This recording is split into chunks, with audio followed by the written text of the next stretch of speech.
This is VOCM Open Line. Call 709-273-5211 or 1-888-590-8626. The views and opinions of this program are not necessarily those of this station. The biggest conversation in Newfoundland and Labrador starts now.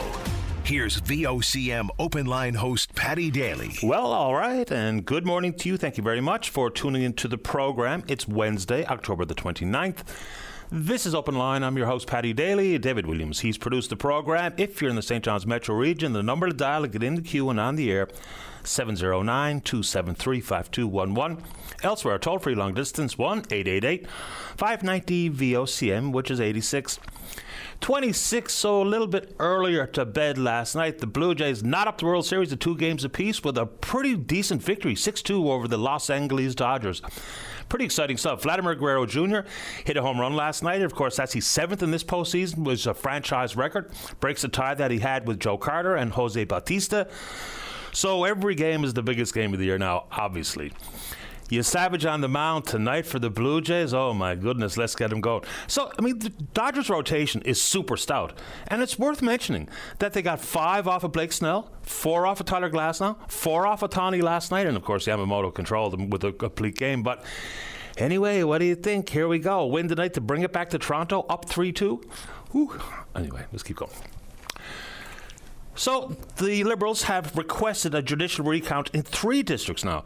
Placentia West Bellevue, Topsail Paradise, Lewisport, Twillingate. Some of the margins are way outside of the 10-vote margin for an automatic recount. And, you know, the Tories will say that this is a waste of the court's time, and it very well might be. It's an option available to them. It's the party's prerogative to request these judicial recounts, but it doesn't mean they're going to happen. That's part of the equation here that kind of gets overlooked. Remember back in 2021, a judge refused a recount in Alison Coffin's in Alison Coffin's defeat. And the vote margin there was 53 votes. And John Abbott, of course, won that seat and all of the court shenanigans and everything that followed. But 3 recounts, not sitting well in some corners of my email inbox, but there you go. And today, Premier-designate Tony Wakem will be sworn as the province's 16th Premier. Cabinet will be sworn in as well. Be curious to see what the Cabinet looks like. There will be calls to shrink Cabinet. And it's always the way, isn't it? When there's a shuffle or a new government comes in, people will look to the number of people occupying Cabinet roles. And it does come with a significant cost, additional cost for the taxpayer with the amount of money paid to Cabinet Ministers. So we'll keep an eye on it. And, of course, it's an opportunity now to hit the ground running. We'll get into some of the issues. And, of course, you can help set the agenda here this morning.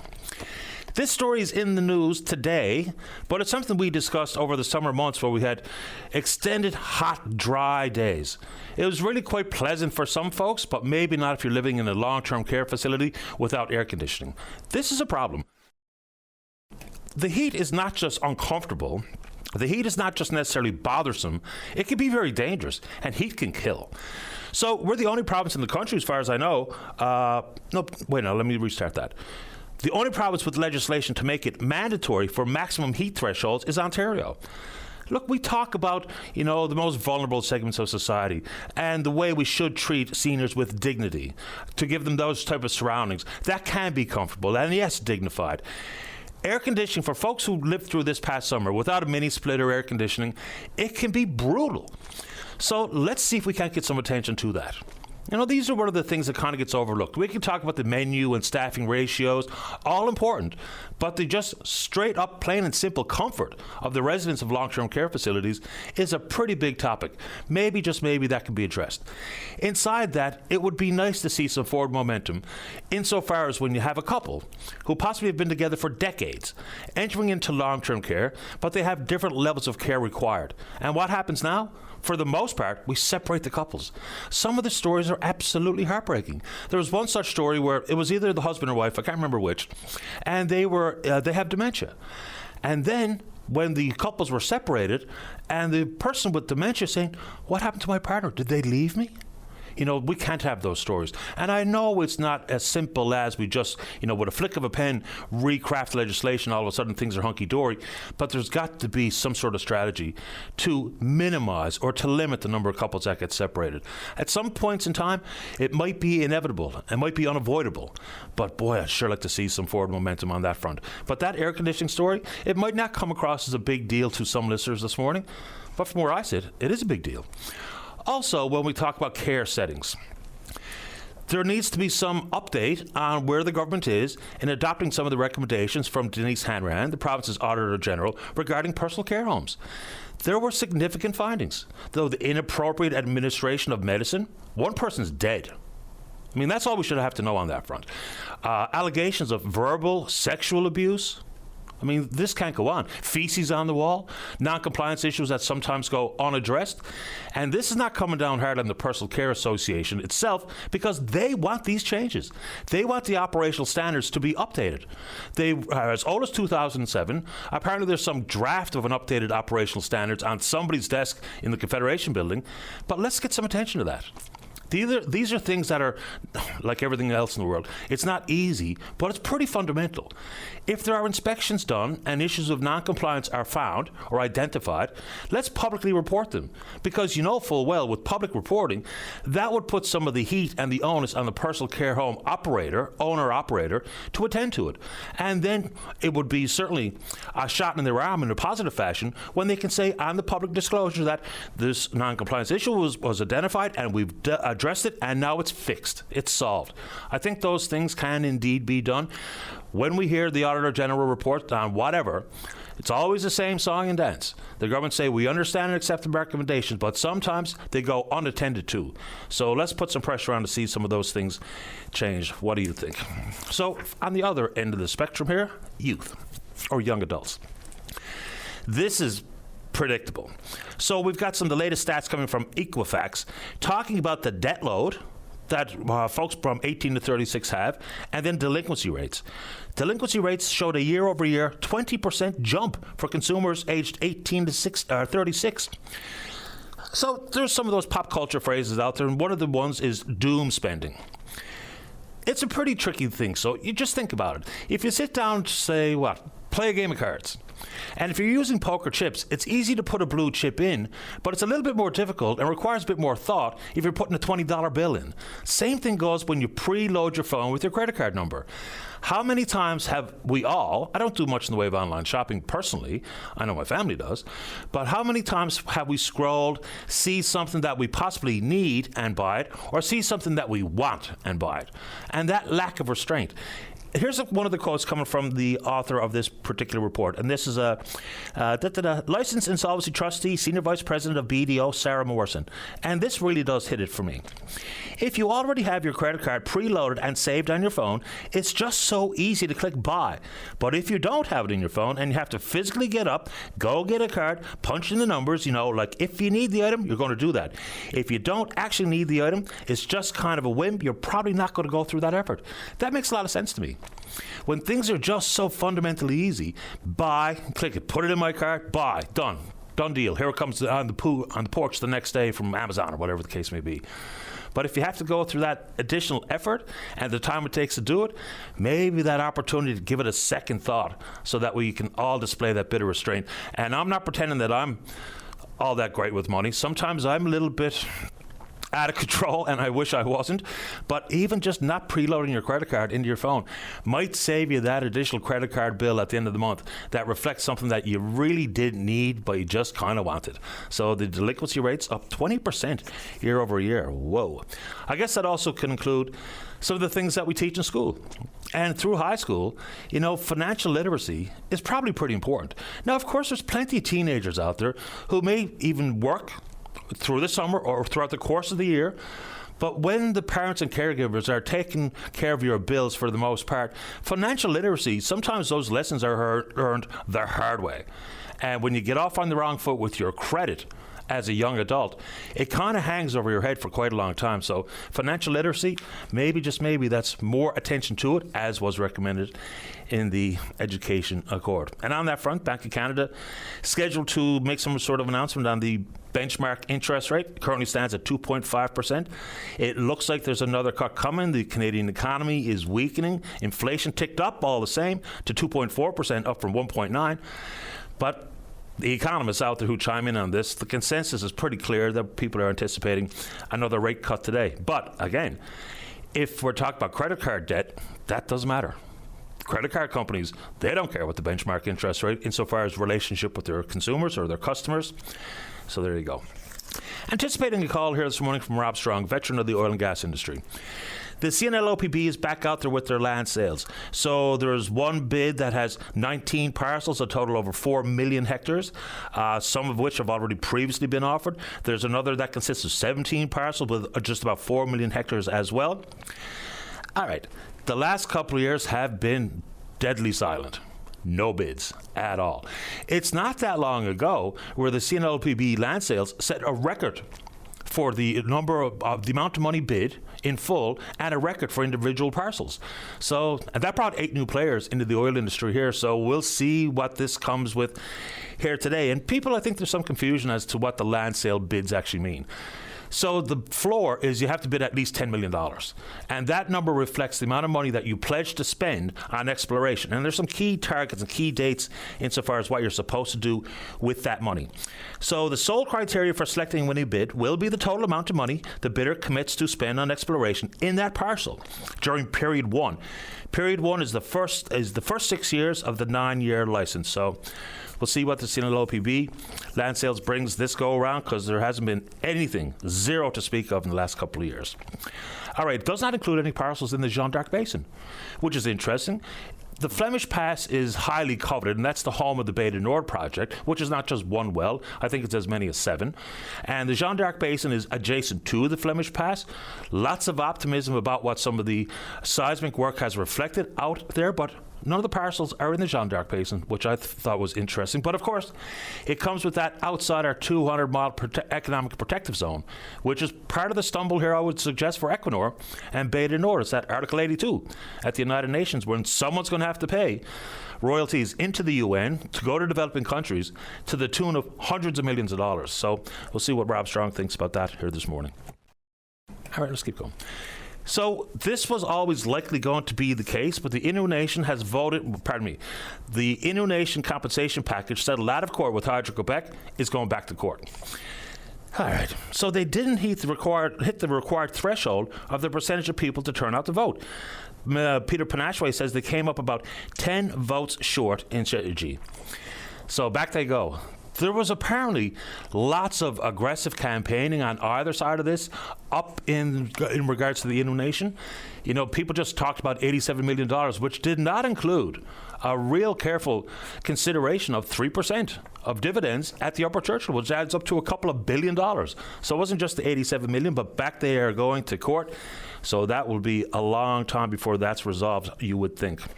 And on that front, you know me, let's talk about that Upper Churchill Memorandum of Understanding.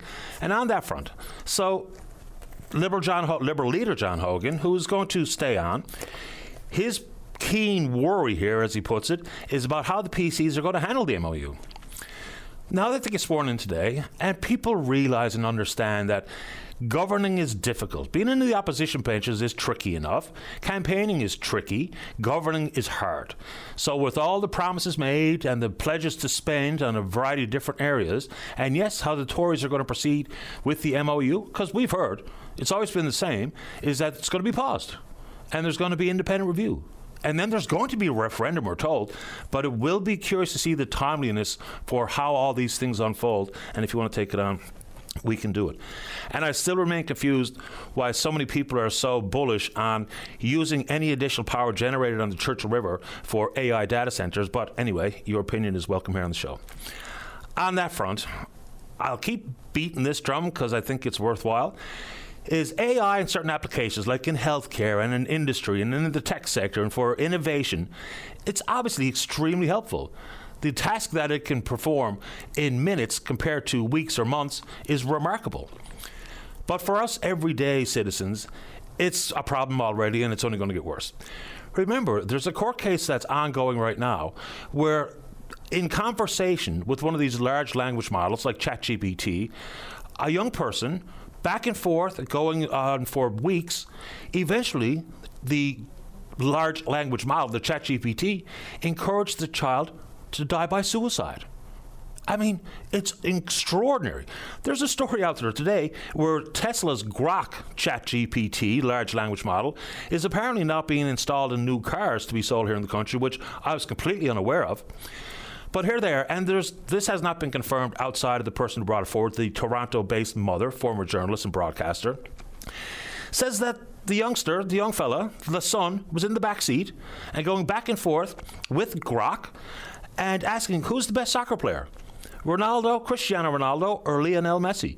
And the chatbot came back and said Ronaldo was a better soccer player. Pretty innocent conversation. But eventually, through the back and the forths, this is what was said. The chatbot then said to my son, why don't you send me some nudes? Unprovoked. And of course, we'll hear from Tesla and Musk and Grok and say that's not the case. But there's extensive number of stories out there where all of a sudden very fundamental interactions with these large language models have ended up in really bizarre, dark corners. Imagine the 12-year-old in the backseat talk about soccer, and all of a sudden, why don't you send me some nudes? Now, I don't know how much veracity there is to the story, but that one court case is very, very real. They've pretty much acknowledged at ChatGPT that some of the algorithms may indeed be flawed. So when we talk about the deep fakes and the misinformation and the disinformation, there's a long way between that and talking about nudes with children. Long way between that and talking about suicide, suicidal ideations, and tips for how to do it best and to hide it from your parents. I mean, anyway, you want to talk about it? We can do it. All right, what is this? Oh. So we know now that the federal government under Prime Minister Carney has established 3 additional special operating agencies. It's not a new thing. It used to be something that was really quite common in years past. So how does it actually work? Good question. So they've got 3 new of these SOAs: Build Canada Homes, the Defence Investment Agency, and the Major Projects Office. There's been a bunch of other ones over the years talking about heritage and translation and the Department of Measurement and the Canadian Coast Guard. The problem here is whether or not they're going to be effective is an excellent question, but how they work is an even better one. At this moment in time, there's little to zero details, and it's all being kept publicly held from the public. It's held in secrecy. Some of the things regarding the Privy Council and the ability for these agencies to be coy, all right, but we cannot have yet another example of what people might refer to as one more time of bloating the bureaucracy to not even know how it works. I mean, if Build Canada Homes is going to address the housing crunch in this country, wouldn't it be nice to know how it works? If we're talking about domestic procurement insofar as defence and the pathway to 5% of GDP, that's around $150 billion per year, it would probably be pretty nice to know how it works. The Major Projects Office, to streamline or to fast-track these shovel-ready projects that are in the best interest of the country, it'd be nice to know how it works. But we can't get any details. So that's not good enough. So if you want to take that on or anything else, we can do it. Oh, last one. There's people of very distinctive perspectives as it pertains to Doug Ford's decision to spend $75 million for an anti-tariff ad using Ronald Reagan's own words to be broadcast in the United States, and even during things like the World Series games. It's now been pulled. So there's all sorts of questions being asked as to whether or not the Prime Minister saw the ad, approved the ad before it was popped onto American television sets, and we can take that on if you're so inclined. But it has obviously ruffled feathers, to say the very least. Couple of interesting things here. So apparently there was the Canadian American Business Council State of the Relationship event held at the National Gallery of Canada this week. It's being reported by many folks. Now, in the past, cabinet ministers, diplomats, business leaders, speeches from both sides. This year, just one scripted speech from Canada's ambassador to the United States, a lady named Kirsten Hillman. But what's being reported by several witnesses is that U.S. Ambassador Pete Hoekstra, who has a pretty tattered past as a diplomat to begin with, but apparently he launched into what's being called an expletive-laden tirade at a fellow named David Patterson, Ontario's trade representative. So it has struck a chord in the United States.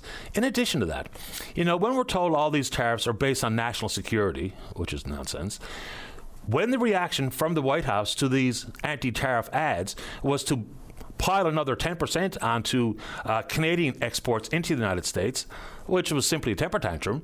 So the Supreme Court is going to hear arguments next week about whether or not these tariffs are constitutional. So when we have a clear example of it wasn't national security, it was fury or anger, That just resulted in an additional 10% tariff, so that kind of blows a hole in the national security issue, doesn't it?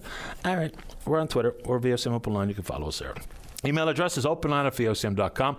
When we come back, let's have a great show. That can only happen if you're in the queue to talk about whatever's on your mind. Don't go away. Welcome back to the program. Let's begin this morning on line number 3. Say good morning to oil and gas advocate Rob Strong. Rob, you're on the air. Hi, Patty. Good morning to you. Good morning to you as well. Welcome to the show.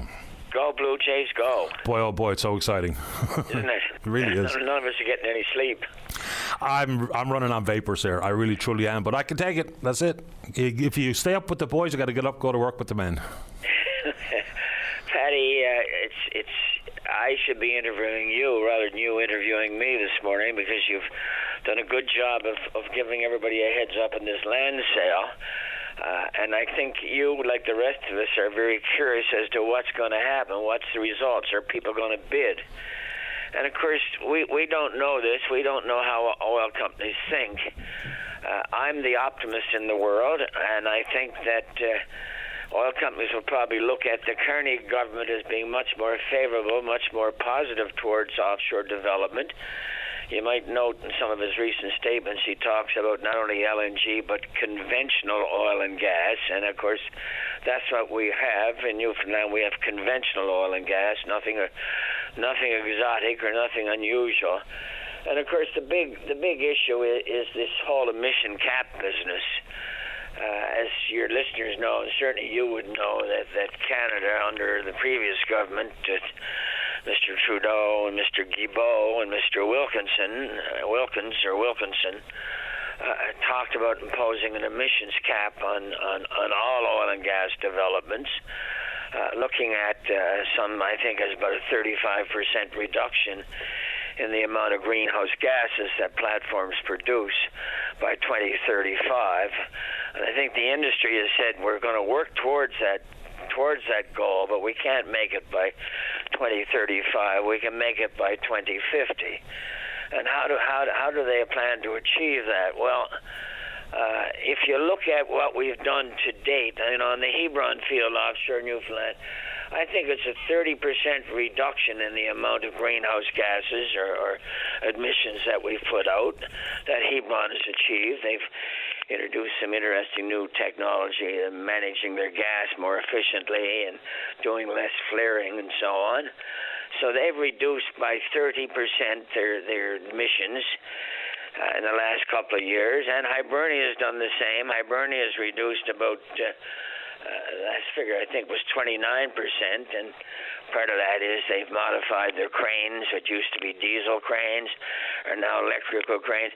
So my point being is that the industry is very much aware of the need to reduce greenhouse gases or emissions and is working on it. But by imposing a cap, the federal government is basically going to affect our production capability. And what people don't realize is that Newfoundland's offshore represents 1.2% of the oil and gas industry emissions in Canada. So I think we're looking at, and perhaps this is a job for our new minister, whoever he or she might be. Actually, I've got a list of things for he or she, and I'll get into in a minute. But this is one thing that we need federal government attention to try to come up with a sensible way of reducing gas emissions, greenhouse gas emissions, call it what you want, but reducing them in a responsible way that doesn't affect production. So maybe if we had a little more certainty about that policy, we might see more interest in our offshore. But I'm still convinced, and call me the optimist. I've been 40 years in this business, so you have to be an optimist. I've been up and down like a yo-yo on many projects, but I think you might see some activity. Certainly in the there's two areas that you talked about: the Southern Labrador Basin and the Eastern Newfoundland Basin. And I got my fingers crossed because we know the reserves are out there. I think as I say, if the industry, the oil and gas operators can get some degree of certainty, I think, and I think they'll get that. Kearney seems to be pro-development, and if he's leaning towards Newfoundland, it's not necessarily the projects of national interest, but certainly he's giving a good indication that he's pro-development. So I've got my fingers and my toes crossed. The emissions cap is politically treacherous because we can talk about what it means in this province's offshore, which is vastly different when we talk emissions, for instance, in Alberta's oil sands. So can you imagine trying to come up with a national strategy that would suit all? It's impossible. Would there be some sort of regional specific emissions caps that would be different targets with different target dates? I mean, it can be done. Equinor included some 135 mitigating measures in their proposal for Bay du Nord, which eventually got greenlit by all people, Stephen Guilbeault. So there's the possibility out there. Quick question about this offering from the CNLOPB, because the emissions cap, I think we're going to hear more about that in the very near future. What's interesting here in the two bids the two calls for bids, is there's very little new. Very little. In the first one, these have all been previously offered. In the second one, with 17 parcels, all of them have been offered with the exception of 8. So not a whole lot of new context out there for the bids. What do you make of that? But I think there's been I know there's been some additional seismic done, so maybe the seismic has turned up more potential reserves. And again, I reflect back to my earlier comment about the attitude in Ottawa now has changed totally. It's a can-do attitude rather than a can't-do. So hopefully that's going to affect people. And again, when you bid on a piece of acreage, you bid on it, you work expenditure commitment, but you have 5 years in which to drill your first well, and then you can sit on it for a number of years thereafter. So when an oil company, and I hate to say this, but it's only $10 million minimum bid. In the context of offshore drilling, $10 million is not a lot of money. I mean, an exploratory well, for instance, a normal exploratory well off Newfoundland is about $100 million a well. So maybe oil companies will have the fortitude or the strength or the financial capabilities to say, hey, let's put in a bid, and if it changes, if we got to back away, we'll back away, and that's not uncommon for oil companies. And I go back to a company called BHP who bid $700 million worth of expenditure commitment on a block of acreage, and guess what? They walked away and they surrendered 25% of it. So if you bid $10 million and you get the rights to the acreage and you walk away, you're out $2.5 million, which, as I say, this sounds obnoxious, but not a lot of money in the context of $100 million per well. Yeah. So as I say, fingers are crossed, certainly. But I think it's something that the new minister, whoever he or she is, has got to immediately address with Ottawa, because we know the reserves are out there. Oilco, Jim Keating and his group down at Oilco have done a wonderful job of realizing and interpreting the seismic, and we know the oil is out there. It's just that we got to find a way to get it out, and by removing or reducing the emission cap expectations is one way we can do that. Well, and the government did change some of the deposit refund rules as well. So inside the initial deposit, 25%, what they refer to as a security deposit, if you live up to that period 1 drill, then you can get it all back. And even if you just go outside of the 9 years, they have rentals and drilling deposits, what have you. So the oil companies can continue to hold if they pay those rental refunds or the rental fees, and then they can get a refund up to 100%. So it's been changed dramatically in favor of the oil companies with how they can consider these calls for bids. Rob, how about this? I'm going to put you on hold for a second because I do want a couple more questions about the new minister yet to be named and the Jeanne d'Arc Basin. How's that? Okay, great. Let's do that. Hold. Okay, Rob's on hold. Let's take a break. Welcome back to the show. Let's rejoin Rob Strong on 3. Rob, you're back on the air. Hi, Patty. Yeah, we finished off talking about or at least I finished off talking about the new Minister of Energy, or Minister of IET, Industry, Energy and Technology.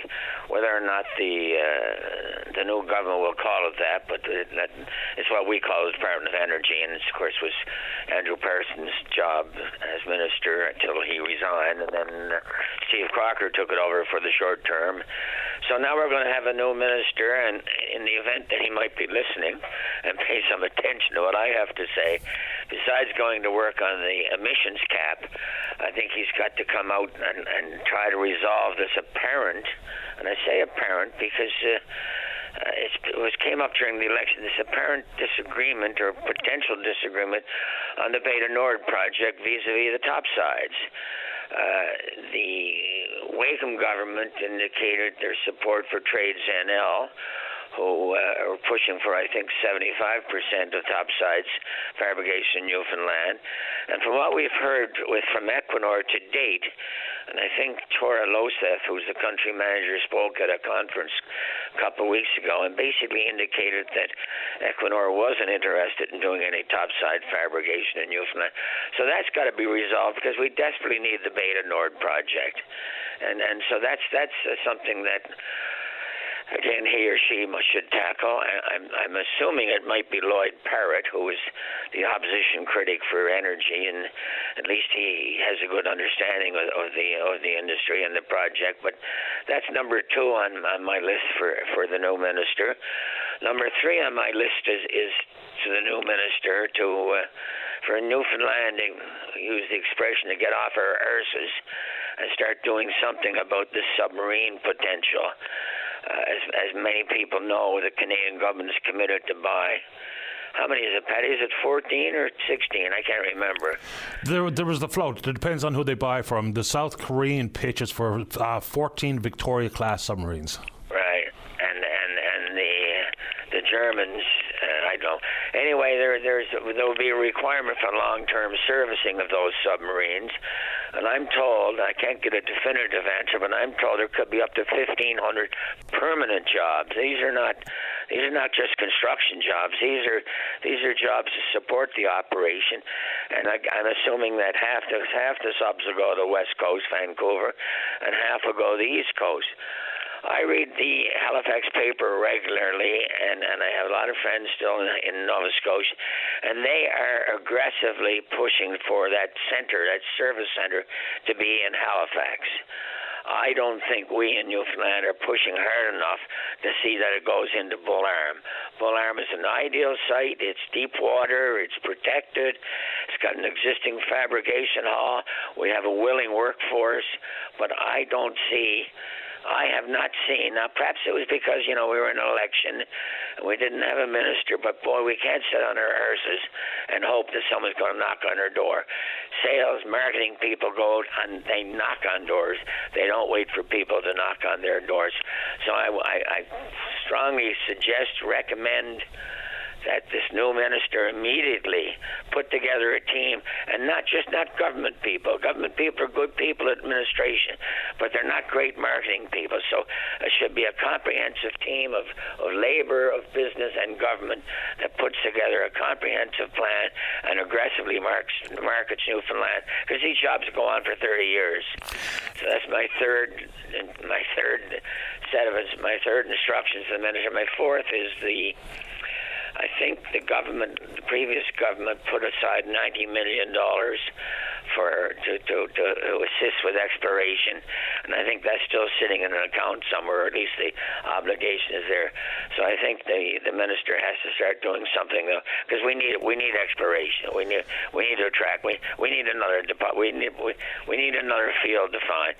Yes, we'll have some subsea tiebacks, the Hibernias and Hebrons and West White Roses, but we need another project. And wouldn't it be nice if we got Beta Nord and another project, or at least found another thing? So they're my four my 4 instructions to the minister this morning is to once he or she is appointed, to get going. And finally, the topic you touched upon, and it's the elephant in the room, is the United Nations Law of the Sea commitment, whereby any development offshore Canada, offshore 200-mile limit, could be subject up to 7% royalty. So there's my blurb for the morning, Mr. Daly. I appreciate it. Very quick reaction to the Bull Arm thoughts. In addition to government putting together some sort of team here, I have a lot of confidence in that happening. And why I say that is because when a private sector company takes over operations, they're driven by activity. They're driven by jobs. They're driven by profit. And nothing like a contract with the government of Canada, especially a defence contract. So I'd say NARL is going to actually drive that bus. I'm pretty confident in that. I've heard some rumbles out there about their plans. And if it doesn't include government contracts, then, they'd be silly. And we know they're not a silly company. They're a very aggressive massive company. So I think that's probably coming. Very quick before I let you go. No parcels. Oh, yeah, one quickie for you, by the way. Next Monday, Equinor is having a seminar, an all-day seminar. In the morning session, they're going to have presentations from Equinor themselves, BW, who's the contractor for the ship for the FPSO, and Subsea Integrated Alliance on the subsea. And in the afternoon, they're offering the business community, or anybody, I guess, but I think I get it as a member of Energy NL, but an opportunity to sit down face-to-face and talk to people. So there should be some good news, or should be news coming out of that. I hope it's good news. Sorry to interrupt. No, that's fine. That specific issue, do you think that's the reason why there's no parcels in the Jeanne d'Arc Basin, which is adjacent to the Flemish Pass, which obviously is the home for the Beta Nord discovery?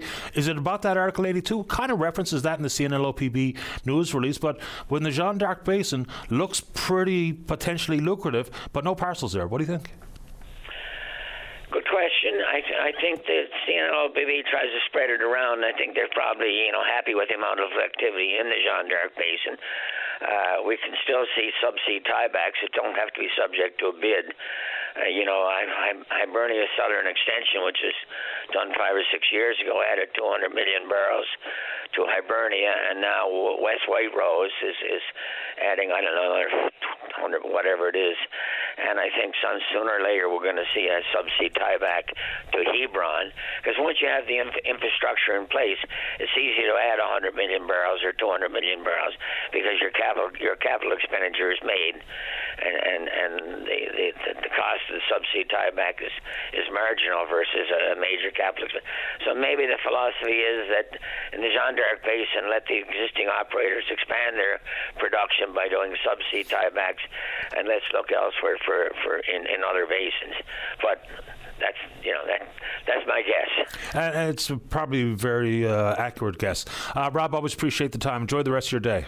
You too, and good luck to the Jays tonight. Thanks, Rob. You too, buddy. Okay. Yeah, go Jays. Oops, sorry, that was a bit quick. And people say, boy, am I not following the hockey? Well, I kind of am. So Alex Newhook scored last night. Delson Mercer scored last night. Habs look good. Alex looks great.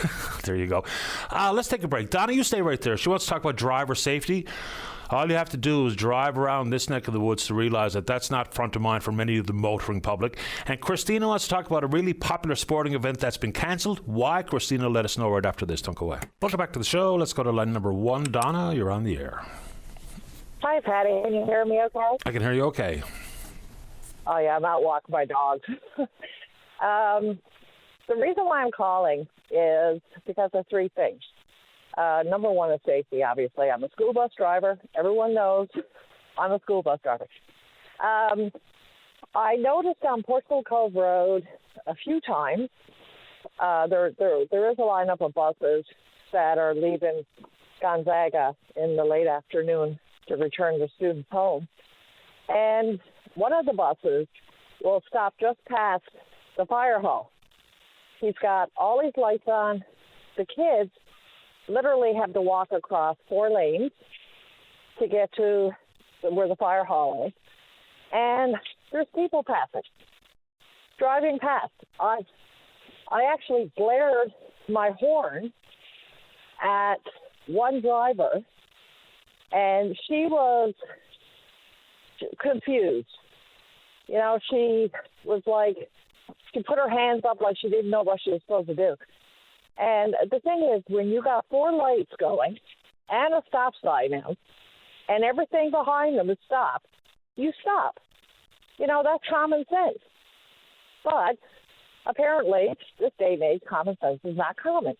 But even this morning, I've seen it. Just traffic just blown by, not a care in the world, totally distracted, not focusing on the buses and the kids, as per usual. And, it's getting old. Also, I've seen drivers this morning who didn't bother defogging their windshield. So they're driving around, and they got this really tiny strip on the bottom with the heaters kicking in. Their eyeballs are on the windshield trying to see, and it's dark, and there's kids out there. And I'm like, okay, that's another one. Then, a few days ago, I'm on Portugal Cove Road, and I'm getting ready to go back to my bus depot. There's a light, the person has the right of way. I don't have the right of way. He stops at a traffic light, assuming I'm just going to go on through.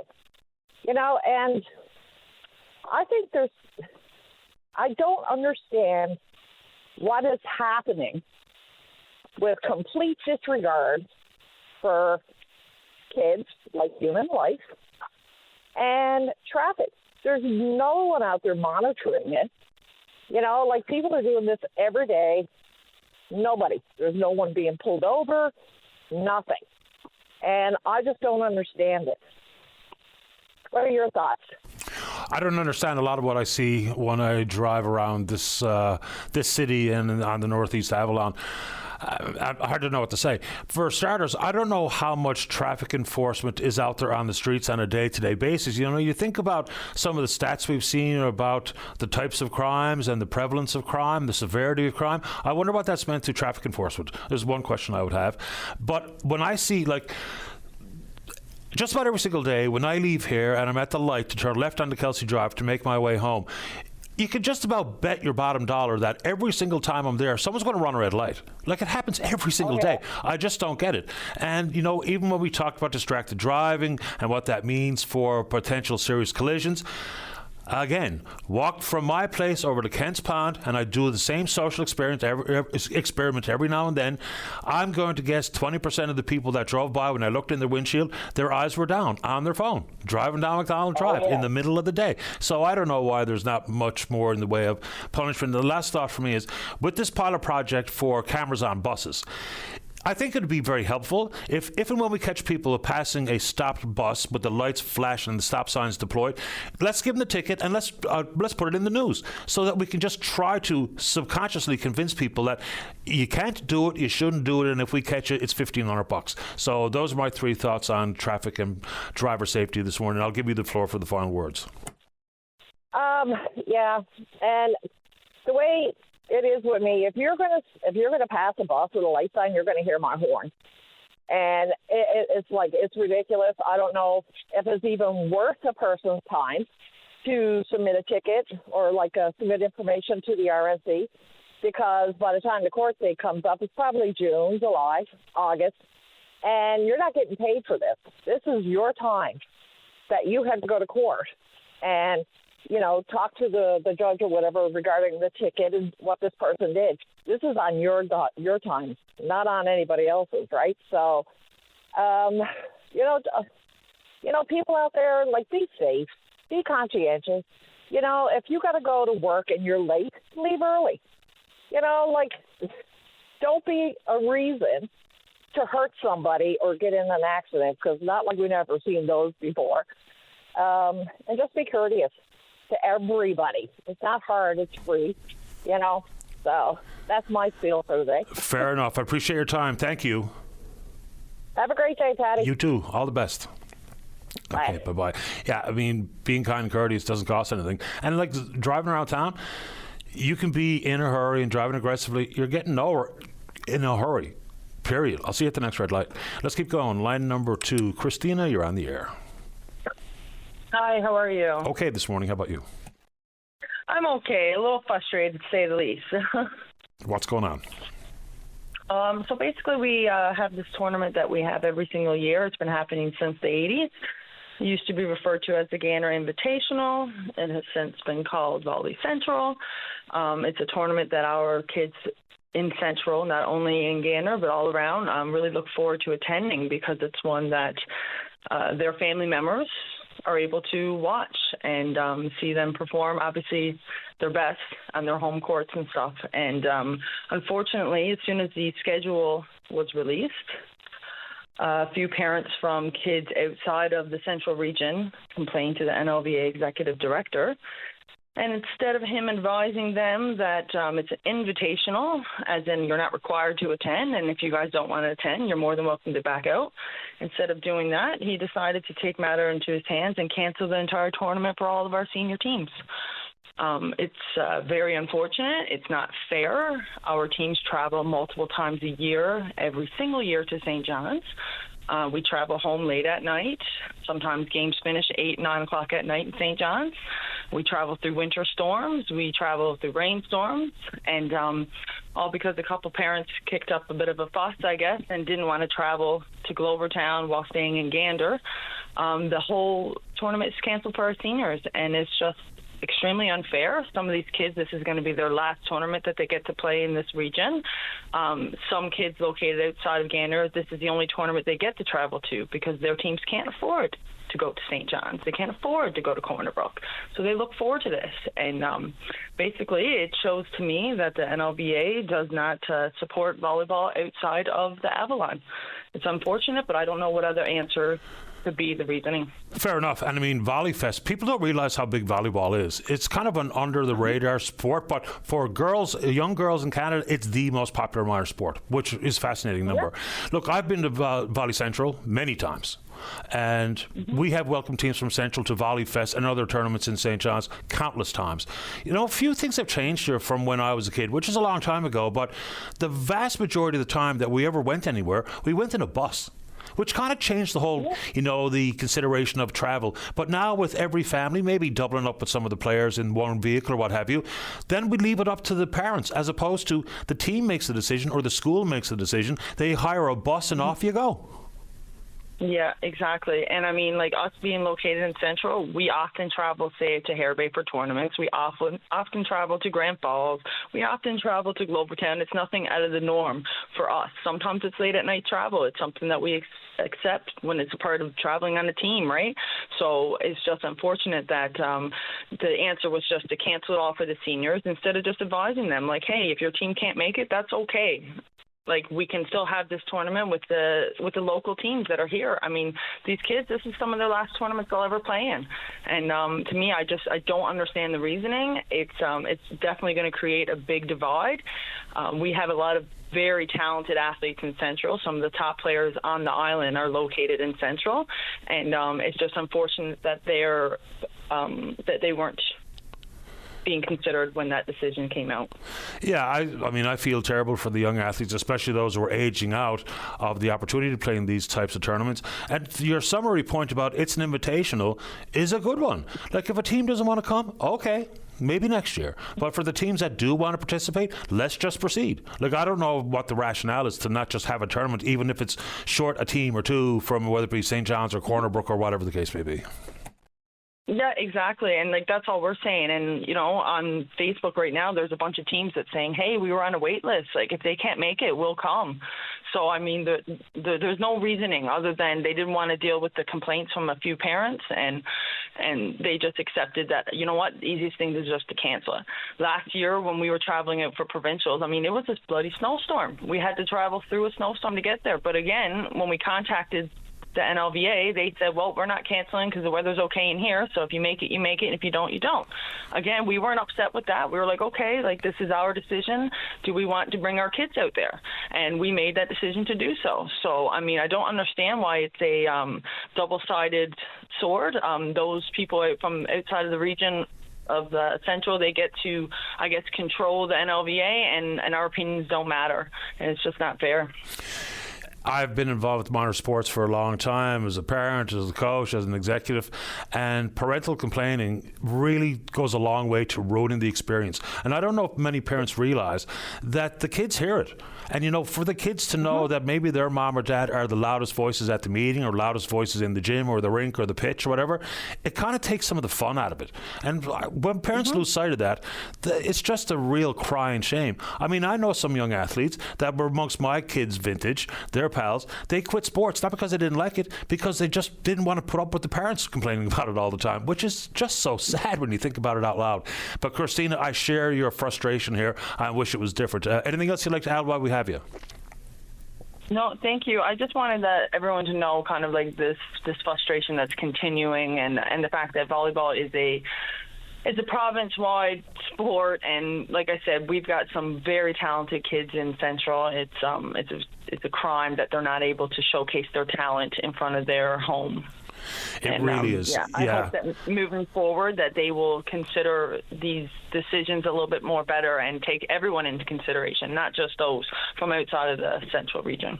Absolutely right. Christina, good luck. Enjoy the rest of the season. Let me know if anything changes. Thank you. Will do. You're welcome. Bye-bye. Yeah, that is frustrating, right? And again, volleyball's huge. It really is. And there's some interesting pockets of outstanding talented volleyball players. When Jack was coming through, Clarenville would win all the 4A tournaments. They had a bunch of guys who went to play varsity. It was truly amazing, to be honest with you. And I mean, even in the 2017 year for the Canada Games churn, there was only one townie on the team. The rest of them were for outside of town, which is awesome, I guess. All right, today might be a good day to get on the show. Topic up to you. If you're in and around town, it's 709-273-5211. Elsewhere, toll-free long distance, 1-888-590-VOCM, which is 8626. We are taking a break, and then we're coming back. Welcome back to the show. Let's go to line number 1. Good morning, Adam Furlong. You're on the air. Hey, buddy. How's it going? Best kind. You? Oh, not too bad. I'm just trying to get shut down here on the farm for the summer and try to get some fall, winter stuff in the greenhouses. I'm pulling out all my old tomato plants and everything now, which is always a little bit bittersweet. It's kind of my favorite crop to be growing, so I had a great time producing them all summer, and now to see them kind of finishing up for the year kind of sucks a little bit. Yeah, that it does. How was the season overall? Because we've heard reports from farmers who, couldn't even get a second go at the hay and really terrible yields and what have you. How about you? It was good overall. There are definitely some crops that suffered. Like our potatoes this year were terrible. The plants kind of just got cooked and died pretty much a month before they should have, and all of our potatoes were really small. The tomatoes did great. A bunch of herbs that we were growing, like basil and stuff, did great. Our, that like really intense heat that we were getting, like 35 degrees and stuff in the middle of the summer. All of our pepper plants in one of the greenhouses just like burnt up, like sun scalded on the skin for probably 40 to 50 peppers I took off the plants and just composted them because they were just cooked on the plants. And from that point on, all of the pepper plants just kind of stalled. I guess they went into some kind of survival mode. They didn't produce any peppers. They didn't grow for about a month. They just sat there. And then as soon as the temperatures cooled off, they started growing and producing peppers again. So, yeah, it was a really strange year for weather, I got to say. Yeah, and it's remarkable. It depends on who you are, where you are, what you do for a living. For some folks, whether it be, let's say, you enjoy the great outdoors or you like playing golf, it was a great summer. If you're someone with some crops in the ground, not so much. Even for like recreational stuff, in my opinion, I don't even like it. 25 degrees is lots of hot for me for nice, enjoyable summer conditions like this. 30, 35 degrees, like you can't even really do much in that. It's just too hot and uncomfortable. I mean, there was a couple days there where I didn't even feel comfortable letting the kids go outside to play after dinner because it was just way too intensely hot. And yeah. like we did good here with our water supply. We've got an artesian well that supplies all of the irrigation water for the farm and stuff. And I basically spent all summer being afraid that the water was going to run out, but it never did. So we did have a good performance from our well this summer. But so everything received like an adequate amount of water, but we still had issues with some crops, and I blame it on just the intensity of the heat. It was just way too hot. Yeah, no argument here. I'm not necessarily built for extraordinary heat. So, I've said this many times on the program. People talk about when the topic becomes climate change, for so many people, all they hear is carbon tax. And though consequently, we don't have much of a conversation about it. But if you really want to know what's happening with the climate, ask people living in the north or ask a farmer. Because we hear from the farmers, the issue is not about taxes on fertilizers or input costs necessarily. It's fire and flood and drought and insects and heat and the big temperature swings that happen so quickly. So from your perspective, how should we be thinking about this for planning into the future? We have farmers talking about the need for water, but talk about irrigation. But if you don't have access to water, then irrigation's of no use to you. Yeah, I mean, I think I saw the government of Nova Scotia put a lot of emphasis on their agriculture grant programs this year. They even actually opened it up for a second round of applications to fall. to try to help farmers with things like season extension, so greenhouses and things like that. But they put a big emphasis on irrigation system and water management. And I think that that's definitely something that the Newfoundland Department of Agriculture should be putting a little more focus on, because, if this year was any indication, it's going to be an issue that a lot of people have to face into the future in coming years. And I find a lot of, just the general public, it all becomes about things like you mentioned, carbon tax and like the economy and politics and all that kind of stuff. And I mean, in reality, in the big picture, people need to stop thinking about climate change in those mindsets, because it is much bigger than politics. If you look at it in reality, what is happening, I mean, and I think, politicians and social media and stuff are not helping. People need to just try to, when it comes to the conversation about climate change, just stop watching this stuff online.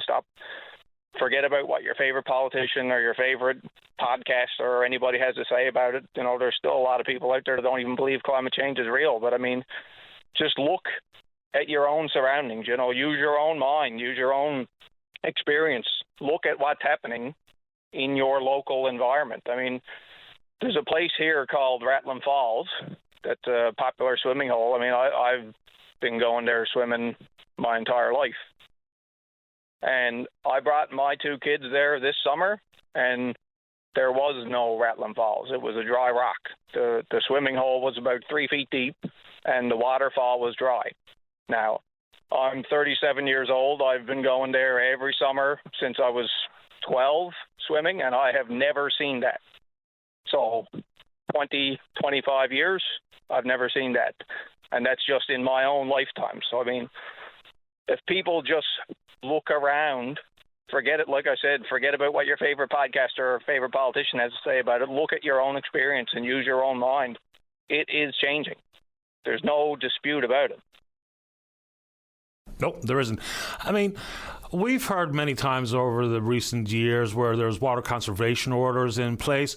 But when people talk about, we've got people who are well into their 70s saying, my well has never run dry, but it did this year. We've got communities that didn't have water conservation orders in place. The reservoir was bone dry.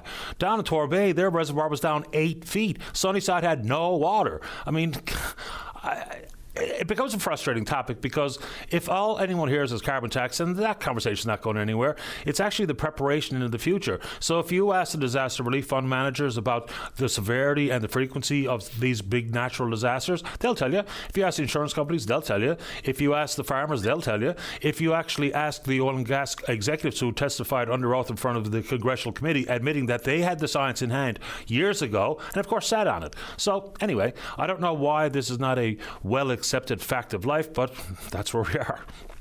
Yeah, and I find a lot of people latch on to, if you hear, we broke a rainfall record today, and the last record was in 1970 something, and people kind of latch on to that and say, see, we got that much rain in 1970 something, but it's not that. If you look at the number of records that are broken at such a frequency lately, I can't remember the exact record off the top of my head, but it's something like the 20 hottest years out of the 25 recorded hottest years are in the last 25 years. So we are constantly breaking these records. The hottest temperatures, the hottest global average temperatures, the highest rainfalls, they're just constantly being broken every year for the last 10 years, and it's one thing after another. It wasn't like just some anomaly back in 1970 something where we had a really hot summer or we had a really high amount of precipitation for any given year. It's a regular occurrence now. It's every single year, every month we're hotter and we're more rain and more intense storms and less rain, and it's always something.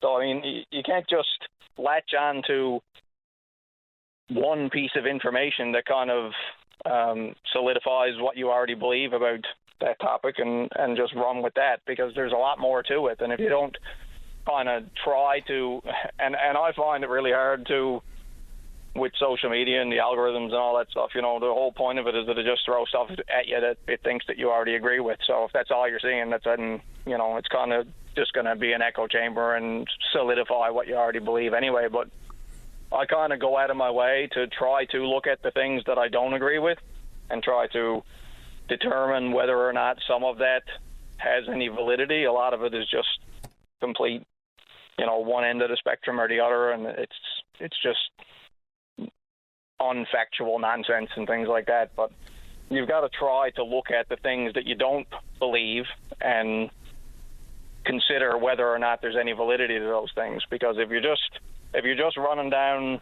the rabbit hole of everything that I believe already is all that I ever hear, then what do you expect is going to happen? Confirmation bias is a very, very real thing. So is hive mind. And that goes for every leaning, every ideology. It just seems to be that's where we are. Adam, always appreciate your time. Thanks for doing it. Perfect. Thanks, Fatty. Have a good day. You too. Bye-bye. Bye.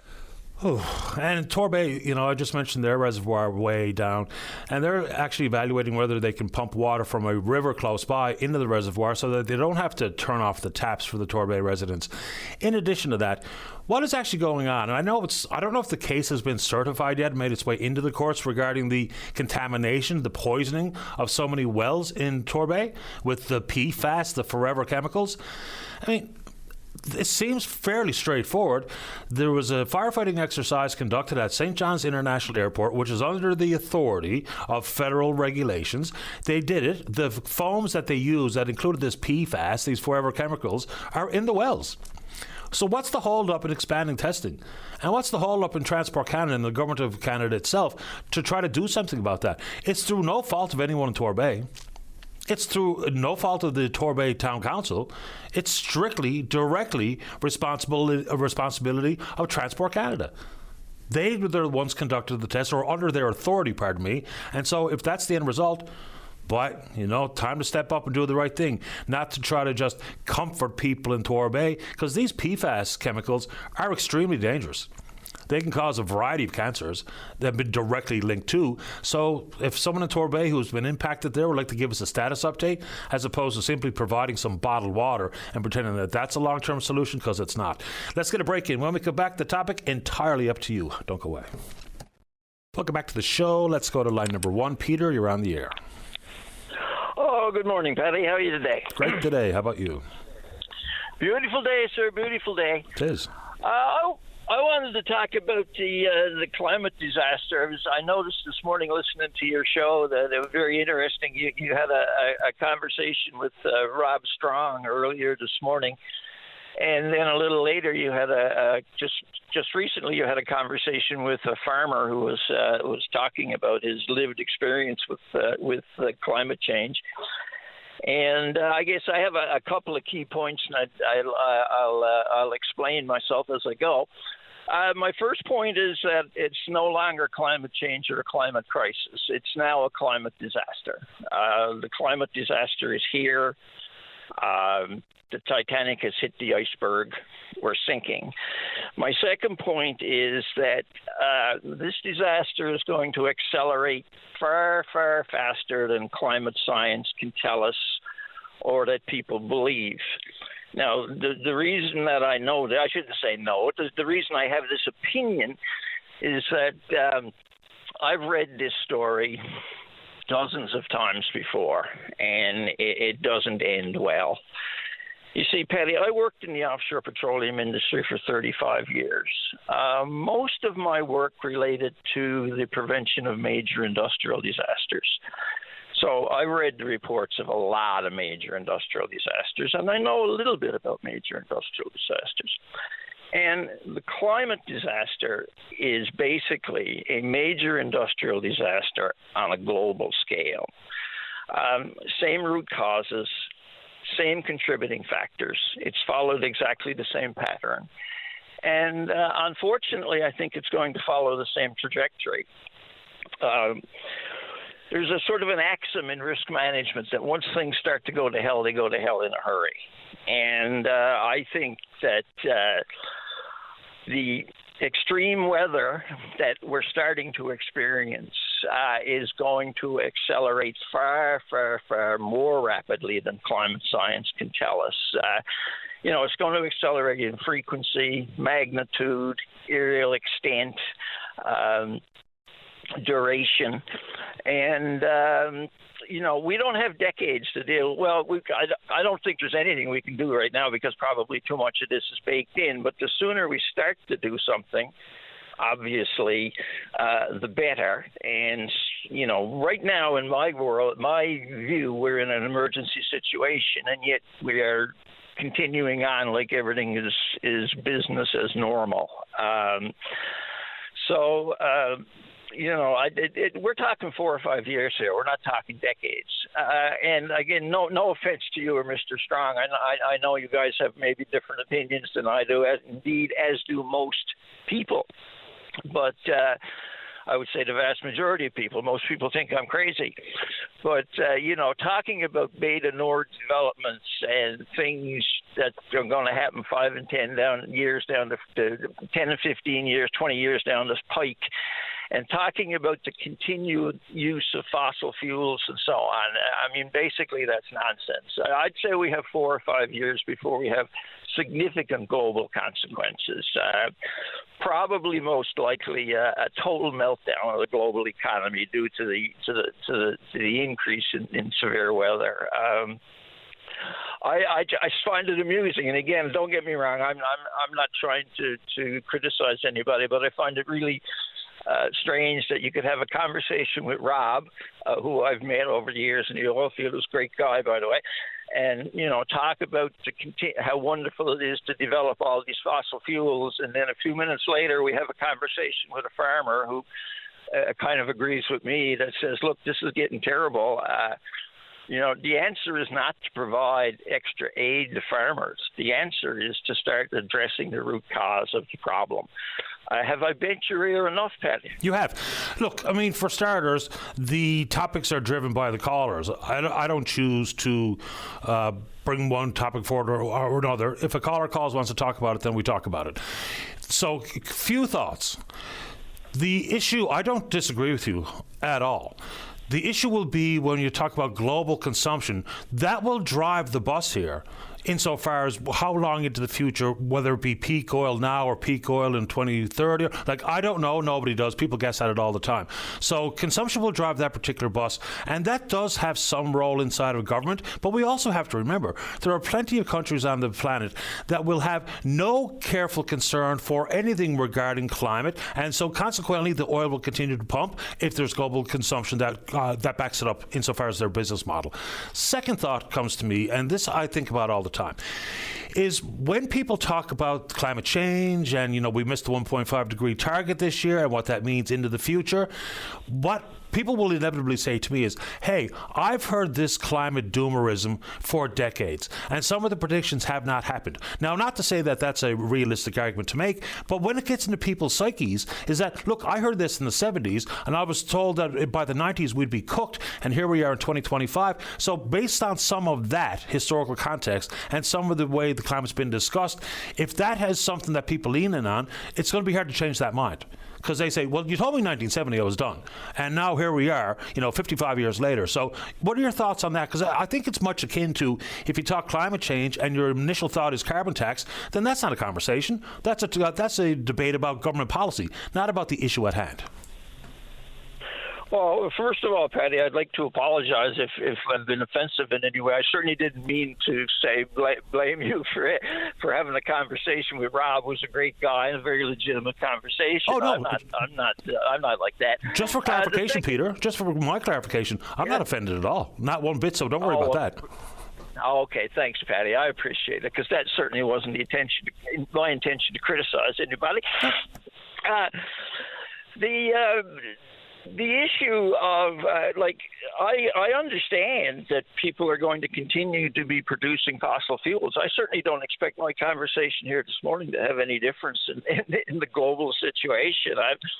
I guess I'm just here expressing an opinion, and I think it's unfortunate that people don't agree with me, but I understand that they don't.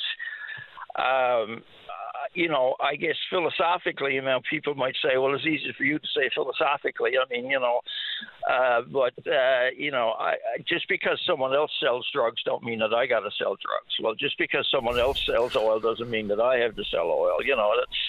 But anyway, I can understand that there's lots of poor people in Newfoundland, and we need medical care, and we need lots of other stuff, and that's top on their mind rather than what's going to happen down 5 years down the road. And I also understand that if Newfoundland quit producing oil tomorrow, it's not going to be a drop in the bucket compared to global consumption. So, I'm not trying to be crazy.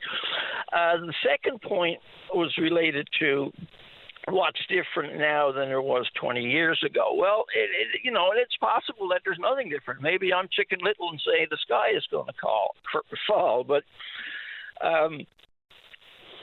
in the last 4 years, global warming has exceeded the models.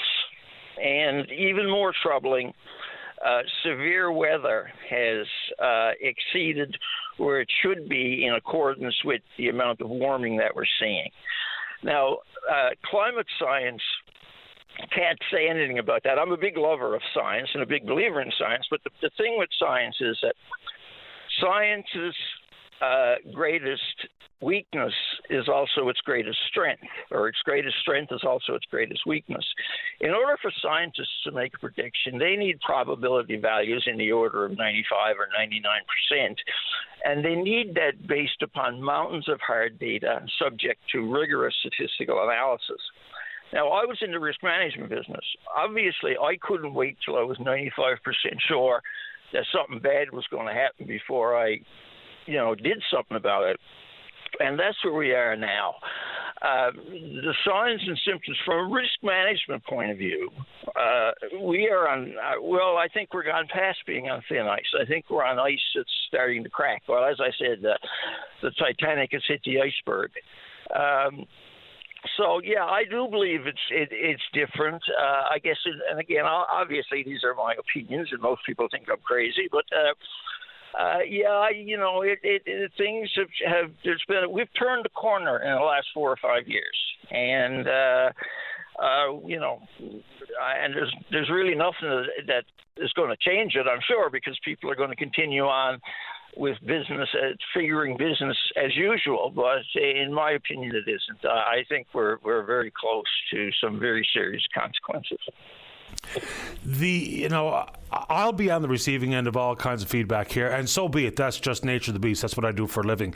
And, when people talk about the science, there's no such thing as 100% consensus in the scientific community. But if you look across the world of climate scientists, and people will say, well, it's in their best interest to further this narrative because it brings in grant money and stuff. Come on. The consensus is very much akin to plate tectonics and evolution. So that's kind of where we are in the world of climate science. So I know where you're coming from. The trick here is that for people who just think that this is a tired issue that they've been told is going to be the end of the world decades ago, and here we are. But things have changed in the last 10 years much differently, much quicker than they have in years past. So whether that be government policy or personal responsibility or international cooperation, I don't know. But it's going to be hard to get enough like-minded people in the one arena or the one mindset to actually do something. Because that's the problem here. It's so splintered. The world is so disconnected on one hand while being uber connected on the other. But issues that are controversial, the leadership has just simply not been there and hasn't been steadfast on a variety of issues, which I will include climate change. And again, if all people think about is carbon tax when they hear climate change, there's a lot more between climate change as an issue and the implementation of government policy or a carbon tax. Well, Paddy, I think everything you just said is very accurate, and honestly, I don't think anything is going to change on the global scale. I mean, we're going to continue full speed ahead, until either the global economy melts down or something worse happens. The only thing I would say, people ask me about this. They say, well, Pete, you believe this very strongly. How can you go, about your day-to-day life, which I do. I don't worry about it. It's just simply the only thing that I would say to people, and here I am giving unsolicited advice, which I love to do, is like just be mentally prepared for it. I mean, the only thing you can do now is try to develop a sense of community with the people around you, and you know, you've heard of these people called preppers. They used to be called survivalists. And, you know, one of their big things was, well, you got to be secret. You got to be on your own. You got to keep out the world. Those aren't the people that are going to survive. The people that are going to survive are the people with the most friends and the best psychological or philosophical outlook on life and so on. So, yeah, I mean, I think it's going to be terrible, but there's nothing we can do about it. And I just wanted to express my opinion. And listen, I really appreciate your letting me bend your ear. You have a great show. It's very refreshing to find a talk show host that actually has a sensible conversation with people rather than trying to make some kind of a nonsense to get ratings. So I really appreciate your efforts. I appreciate your time. Thanks for doing it, Peter.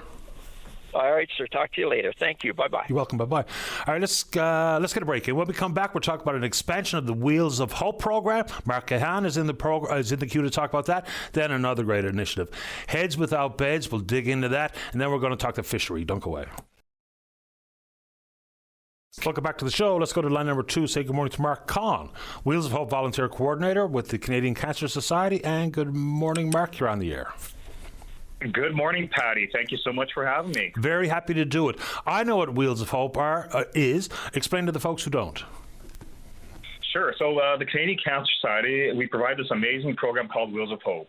So Wheels of Hope, with the kindness of volunteer drivers, they transport people that are undergoing cancer treatment that don't have a way to get to their life-saving treatment. So the volunteers, drivers, they get to use their own vehicle. We provide them with a mileage reimbursement or tax receipt, so not out of pocket for gas.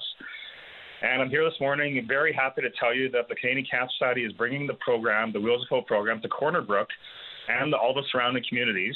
We're here to support those people living with cancer. And we're just thrilled to expand the program. We brought it back into St. John's last year, and now we're again launching it in Corner Brook.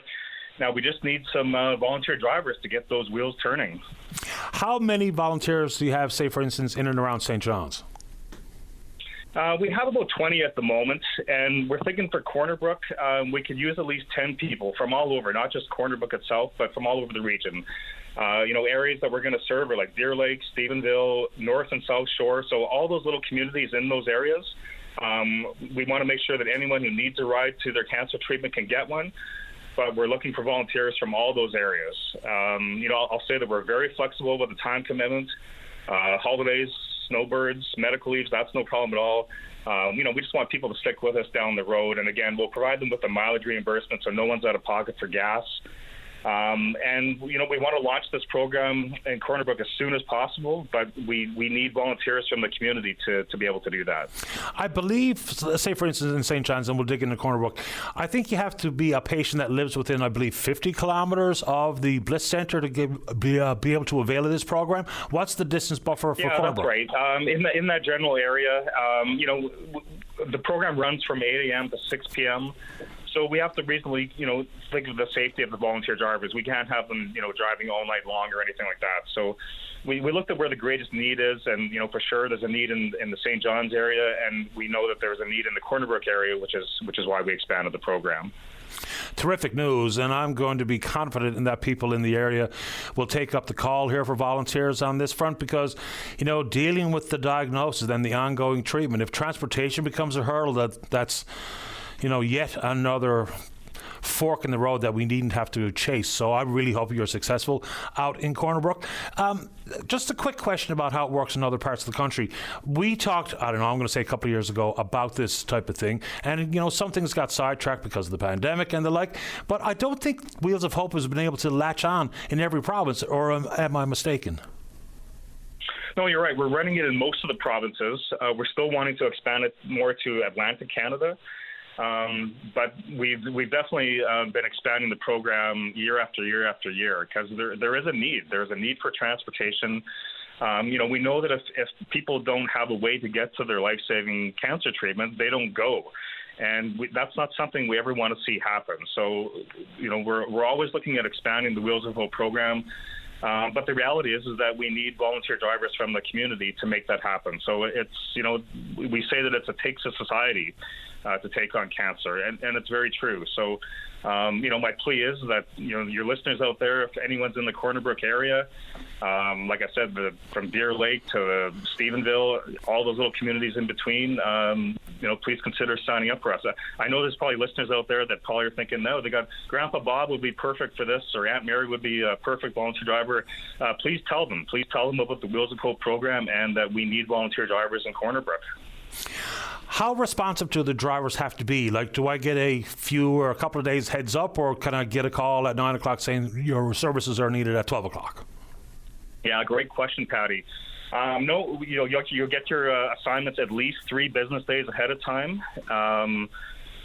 We use a secure software program, so basically you'll just get an email saying that a ride has been assigned to you. You'll log in, look at your ride assignment. You'll either accept it or decline it, and if you decline it, that's fine. We'll find another driver that can do the rides.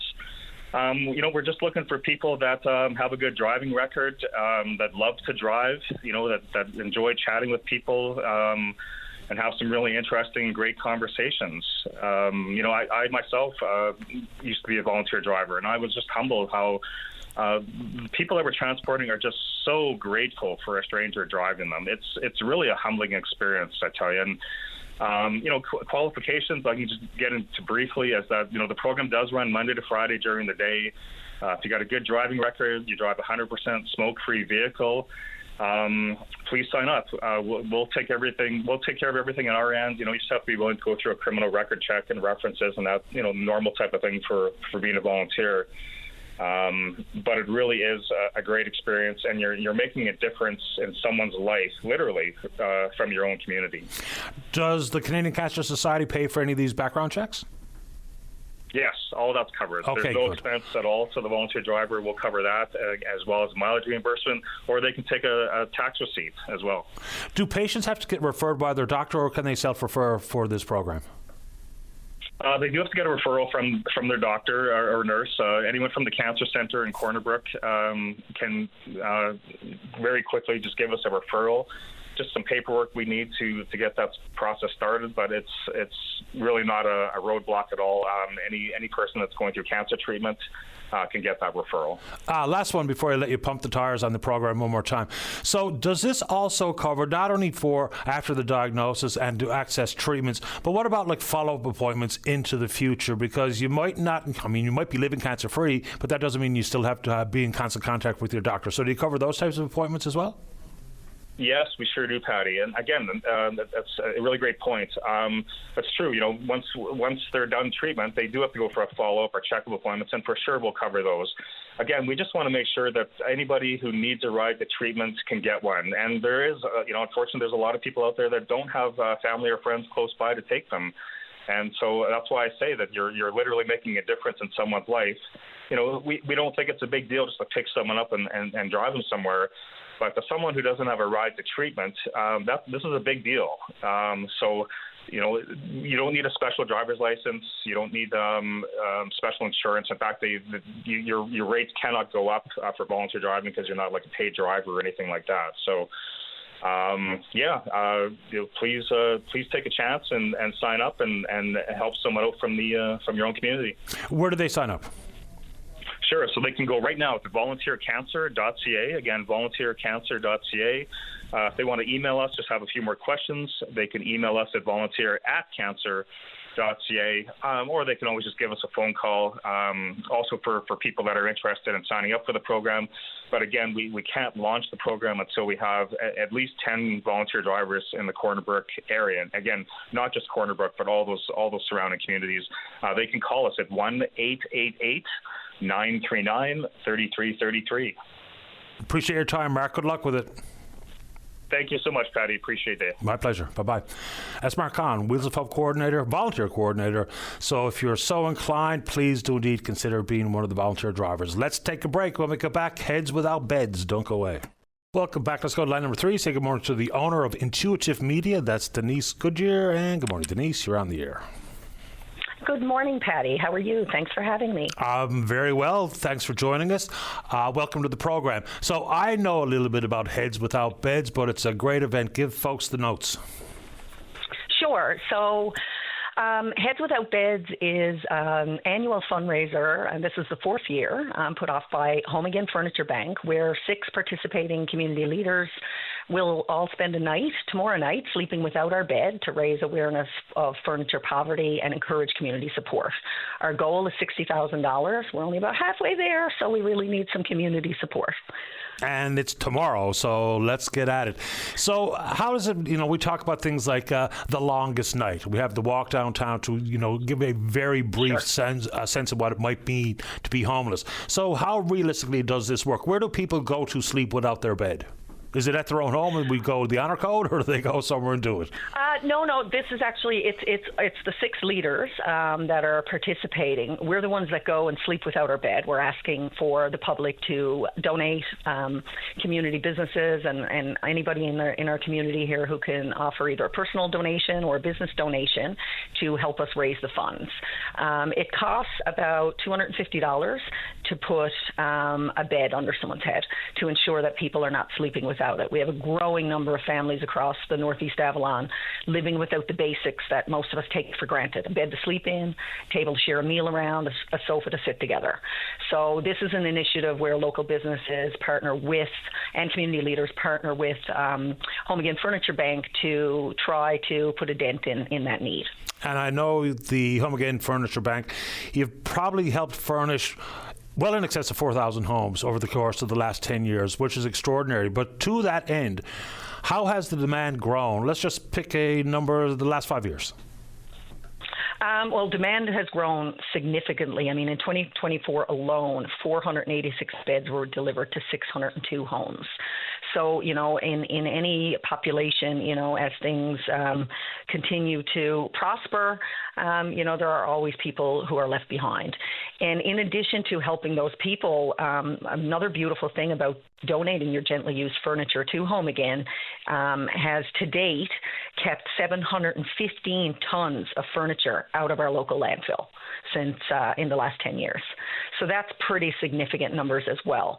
So, as the need continues to grow, Home Again are, leaning on community leaders and business owners to assist in that. But of course, they're always looking to generate used furniture as well. One of my clients, Smith's Furniture, for example, recently donated $10,000, but are also covering the pickup fee if somebody wishes to donate furniture. So there's lots of initiatives happening to grow the awareness and to ensure, less people in our community are going without basic furniture needs so that they can, make wherever they're living more of a home. The landfill implication is key, isn't it?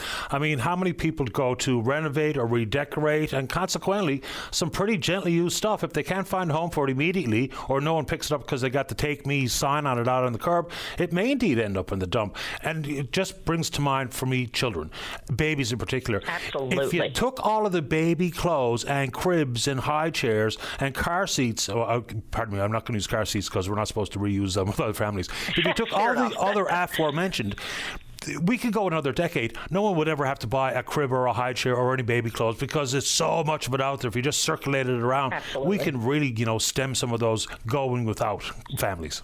Absolutely. It's a very simple way to pay it forward, by simply, upcycling something you're no longer using to someone who needs it.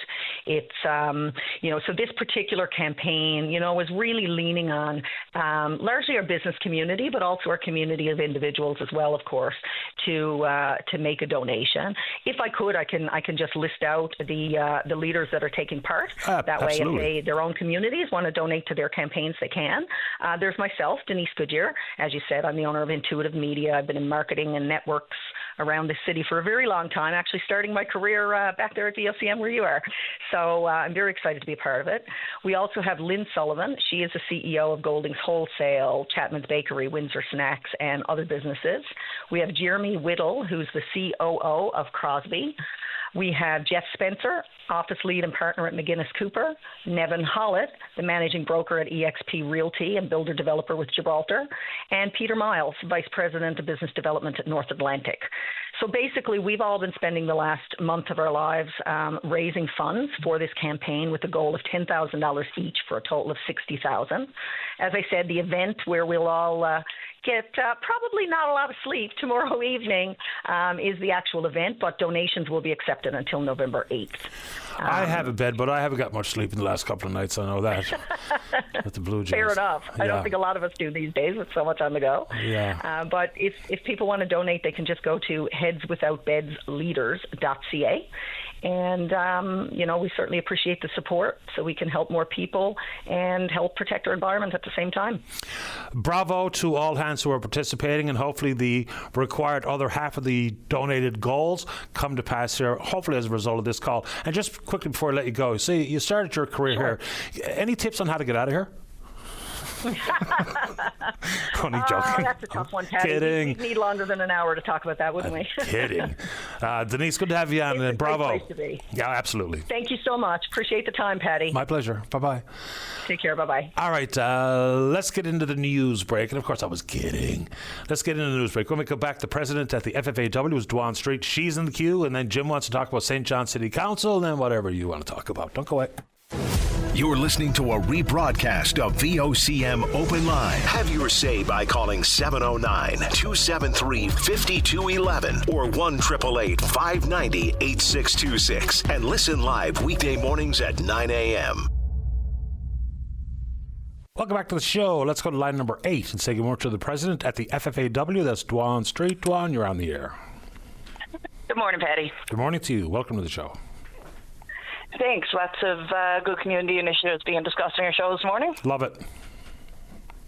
Absolutely. So, Patty, just last week, our new inshore council was sworn in here at the FFAW. And firstly, I'd like to congratulate everybody who was successful in that election. We've got lots of new faces around the table, lots of young faces, and some returning members as well. And I'd also like to say thank you to those who have served on our council and either put themselves forward and weren't successful or decided to retire from the table.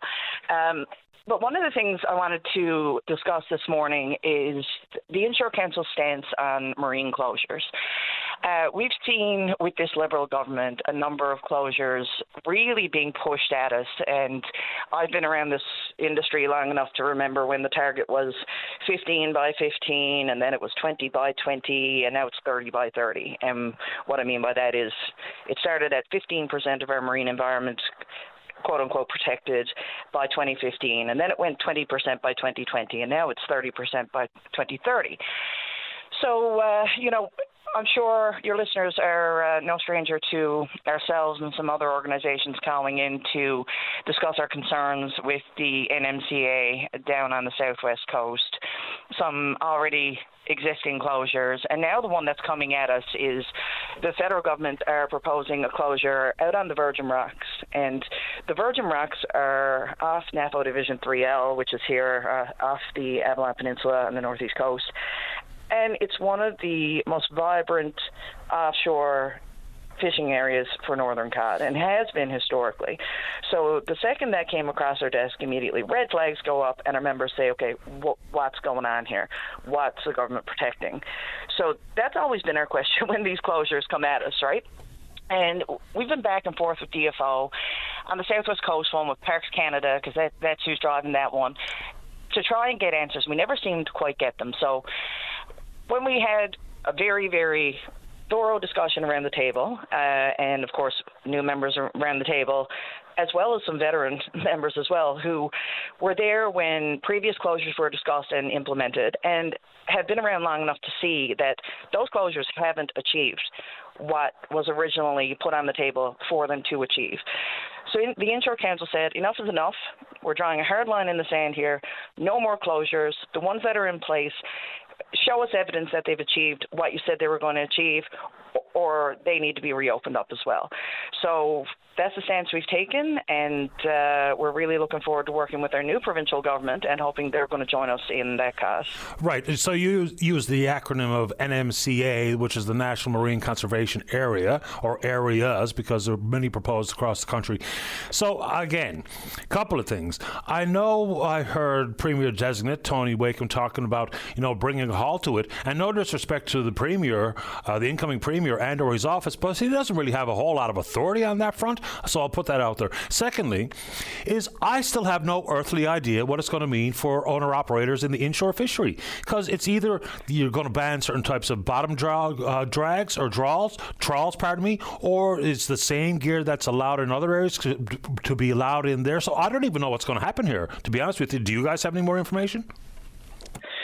So in talking about the NMCA, your first question about the Premier Designate and what the authority he's actually going to have, the provincial government does have a lot of authority in pulling support for that closure, and we've been told that without the province's support on the MOU, that's going to be completely quashed. So we had been looking for commitment from the Liberal government at the time to pull their support for it. We were told around the table, whether that be in meetings just with our organization or around the Premier's Roundtable on Trade, multiple times that government was pulling their support for that MOU, and it never happened. So Tony Wakeham has been very clear that he will pull his support, and we certainly will be holding him to that. And from what we're being told, without the province's support, that closure is just not going to go ahead. And of course, NMCAs, like you said, National Marine Conservation Areas, just one type of closure. We often hear of MPAs, Marine Protected Areas, Marine Refuges, and they all come with different types of what's going to be allowed within those closures. But generally, those come with restricted fishing or no fishing. And we hear from Parks Canada very wishy-washy answers. And that whole process, Patty, has been concerning and very, very strange. Government has agreed with us on that. Because Parks Canada have been very adamant about, this closure is going to bring X number of millions of dollars into your area and this number of jobs. And we've asked them, simply show us where this money is coming from that's going to be injected into the economy. Show us where these jobs are coming from. Tell us what is or is not going to be allowed in these areas when it comes to fishing. And I mean, they give us wishy-washy answers, and then we look through what they give us, and we say, hang on now, but what about scallops? Scallop dragging, yes, it's a bottom contact and it's a drag, but it tends to be a very non-destructive gear type. And then they say, no scallop dragging. And in that area, the scallop fishery, in that area is mostly small boat, multi-species enterprises. And the scallop fishery, while it's not a year-round fishery and not, volume heavy, it's value heavy. And it really, really does contribute to those communities and those enterprises. So that's the first one. We also look at redfish, and we say, okay, that area, there's a growing redfish industry. We have concerns what that's going to mean. They say, redfish calling, that wouldn't be allowed either. So what else is not going to be allowed?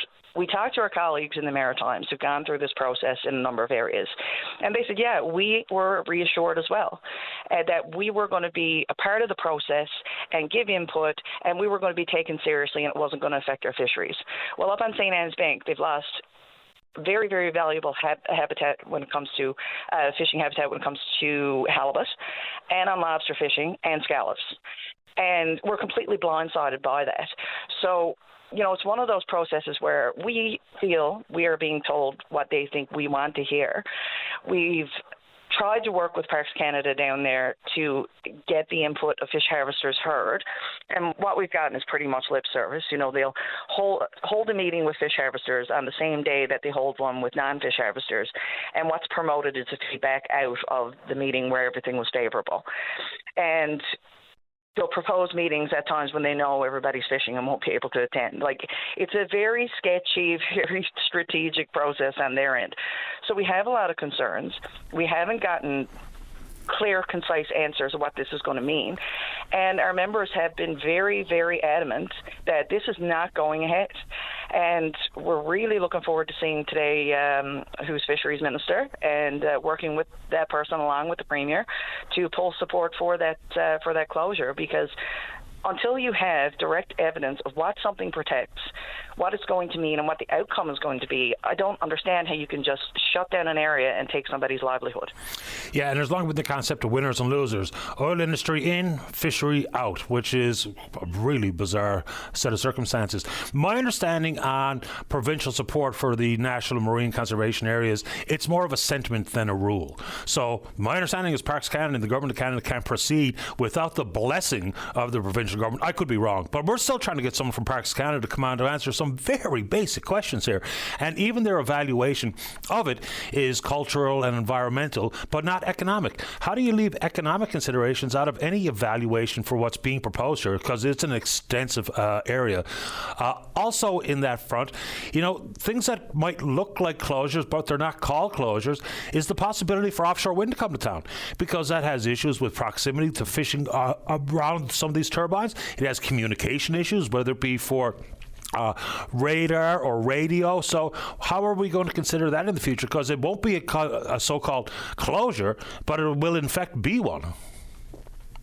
Absolutely, and our industry liaison here at the FFAW, Katie Power, has been involved in those processes from the beginning. She's absolutely fabulous, and I'm sure she'd be more than willing to come on your show and discuss what those issues have been, because we have significant concerns what wind energy is going to mean for the fishery. And when we look at the areas being proposed, obviously they're very, very lucrative fishing grounds.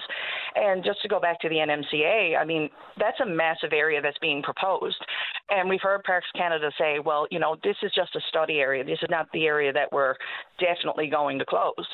But the communities in that area, Patty, are very fisheries reliant. We look at areas like Ramia, we look at areas like McCown. I mean, all of those areas are small communities. They depend on the fishery. The folks down there are being made promises that I personally can't see how Parks Canada are going to deliver. And they always push ecotourism, and that's fine. If for a couple of months a year you have a couple of folks coming in, looking at the water and saying, my God, that's beautiful. But then your community is dead because all the industry have been pushed out. And we've heard concerns from mining saying that they've had investors already pull out just because of what this could potentially mean for their industry. So it's not just us. It's not just the fishery. And you brought up oil and gas. We've argued this for ages with marine protected areas. We find it pretty rich that a fish harvester can't go into one of these closed areas and drop a hook to catch a cod. But then all of a sudden, they're fishing outside those areas and they see seismic vessels going through and blasting through. And should there be a find in there, they have no problem with a drilling rig being plopped right in the middle of it. So what exactly are you protecting here? If you're going to argue with us that you're protecting biodiversity and the environment and the ecosystem, well, I really don't think a seismic vessel or a drill rig have the best interest of the environment in mind. So, it's one of those things that seems pretty counterintuitive when you look at, say, a hook and line, which is a very non-destructive gear, and you can't use it in those areas. And we look at the Funk Island Deep as a perfect example of what we're dealing with right now. That's a place that's been closed for a long, long time, and originally it was for protection of northern cod, and it was seen as one of the most productive areas of northern cod. But when you protect one species in an area and stop any harvesting on it, and what happens is you completely disrupt the ecosystem. So other species right now, like snow crab and northern shrimp, are being decimated in the Funk Island Deep because we've created a breeding ground for northern cod, and predation is completely through the roof. So they've thrown off the ecosystem. And harvesters aren't allowed in there, like I said, with a hook to take a small amount of northern cod to try and restore that balance. And when we mention that to DFO and we say, okay, show us the science, show us the data that this has achieved anything that you said it was going to, other than completely throwing off the balance of the ecosystem, they can't produce that. Now they say it's, yeah, maybe it's time we go back and revisit to see what that closure actually did. But of course, reopening a closure is like trying to reopen a fishery when it's closed. It's like pulling teeth, and it's not an easy process. So until a closure is proposed, and the questions we ask, like, is this based on science? Do you have data that this is actually going to achieve what you're saying it's going to achieve? Then we can't support that. And historically, closures have been very harvester-driven, small scale, right? So in those days, harvesters would come forward and propose an area, put a committee in place, and they monitor it themselves. But what we're getting now is top-down management. We have the government coming to us and saying, we are closing this and here's why. But when we ask for data, and if it's based on science, they're like, a deer in headlights. So until harvesters are being taken seriously and involved in the discussions, and it's not just, consultation to tick a box, then we are absolutely not supporting any more closures. Yeah, the Hawks Channel closure is a good case study. It really, truly is, to look at what was achieved versus what was, to use your words, upsetting the ecosystem apple cart. Dwan, good to have you on the programme. Any updates when available, you're welcome back. Thanks, Patty. Much appreciate it. Pleasure. Bye-bye. Take care. Dwan Street, President at the FFAW. Mentioned scallops, and this isn't in Dwan's crosshairs, but a scallop rake, if you're going for the recreational scallop fishery, which is open year-round, recreational scallop harvesters are not allowed to use a hydraulic winch or a lift to get the pretty heavy rake out of the water. And many of these people are possibly a little bit older, maybe don't have the strength they once did, but you're not allowed to do it. Why? That doesn't even make any sense. Let's take a break. Don't go away. Welcome back to the programme. Quick traffic advisory coming from the Clareville detachment of the RCMP. A section of Bayside Drive in Lethbridge is closed in both directions. Emergency crews are on site due to a structure fire in the 100 block of Bayside Drive in Lethbridge. So stay clear if possible. Let's keep rolling. We were just talking fisheries. The new fisheries minister is Loyola O'Driscoll, Minister of Fisheries and Aquaculture. No real surprise there. Let's go line number 1. Jim, you're on the air. Yes. Hi, Jim. Good morning. Good morning to you. Yes. Look, I phoned you because I think you're well informed and you have common sense. I feel I have common sense, but I'm not well informed. Now, answer one question for me. Sure. What incentive have you got to raise money for your station? The politicians phone in, they pat themselves on the back. Yeah, I won there last week. Her arm must have grew a foot longer. Tell them great job she's doing. People phone in looking for votes. Shouldn't they pay for the time? Well, shouldn't they? Well, I mean, I wish they would. But the show's kind of structured like that. To be honest and to be fair, fewer politicians call the show nowadays than compared to years past. It used to be a real ton of it. It used to be almost sometimes mostly politicians. Now it's not as common as it once was. And I don't know the reason for it. But Jad, last week there was one woman phoned in and saying she just got re-elected and telling how busy she is. And the idea is that she wants to get re-elected next time. Because most of the people in politics, as far as I'm concerned, are there because they can't get a better job somewhere else. Now, I'm going to give you a bit of my background. Sure. My wife and I were married in our 60s. In a short period, we had 3 children, living in a small 2-bedroom basement apartment. Mm-hmm. And at the same time, Pleasantville was closing up, and they took the land between Torbay Road and White Hills, developing as 3 building lots. So common sense told us, we got ourselves in this situation, we're going to get ourselves out of this situation. I could have went to Buckmaster Circle and said, look, there's 5 of us living in a small 2-bedroom base park, can you help us?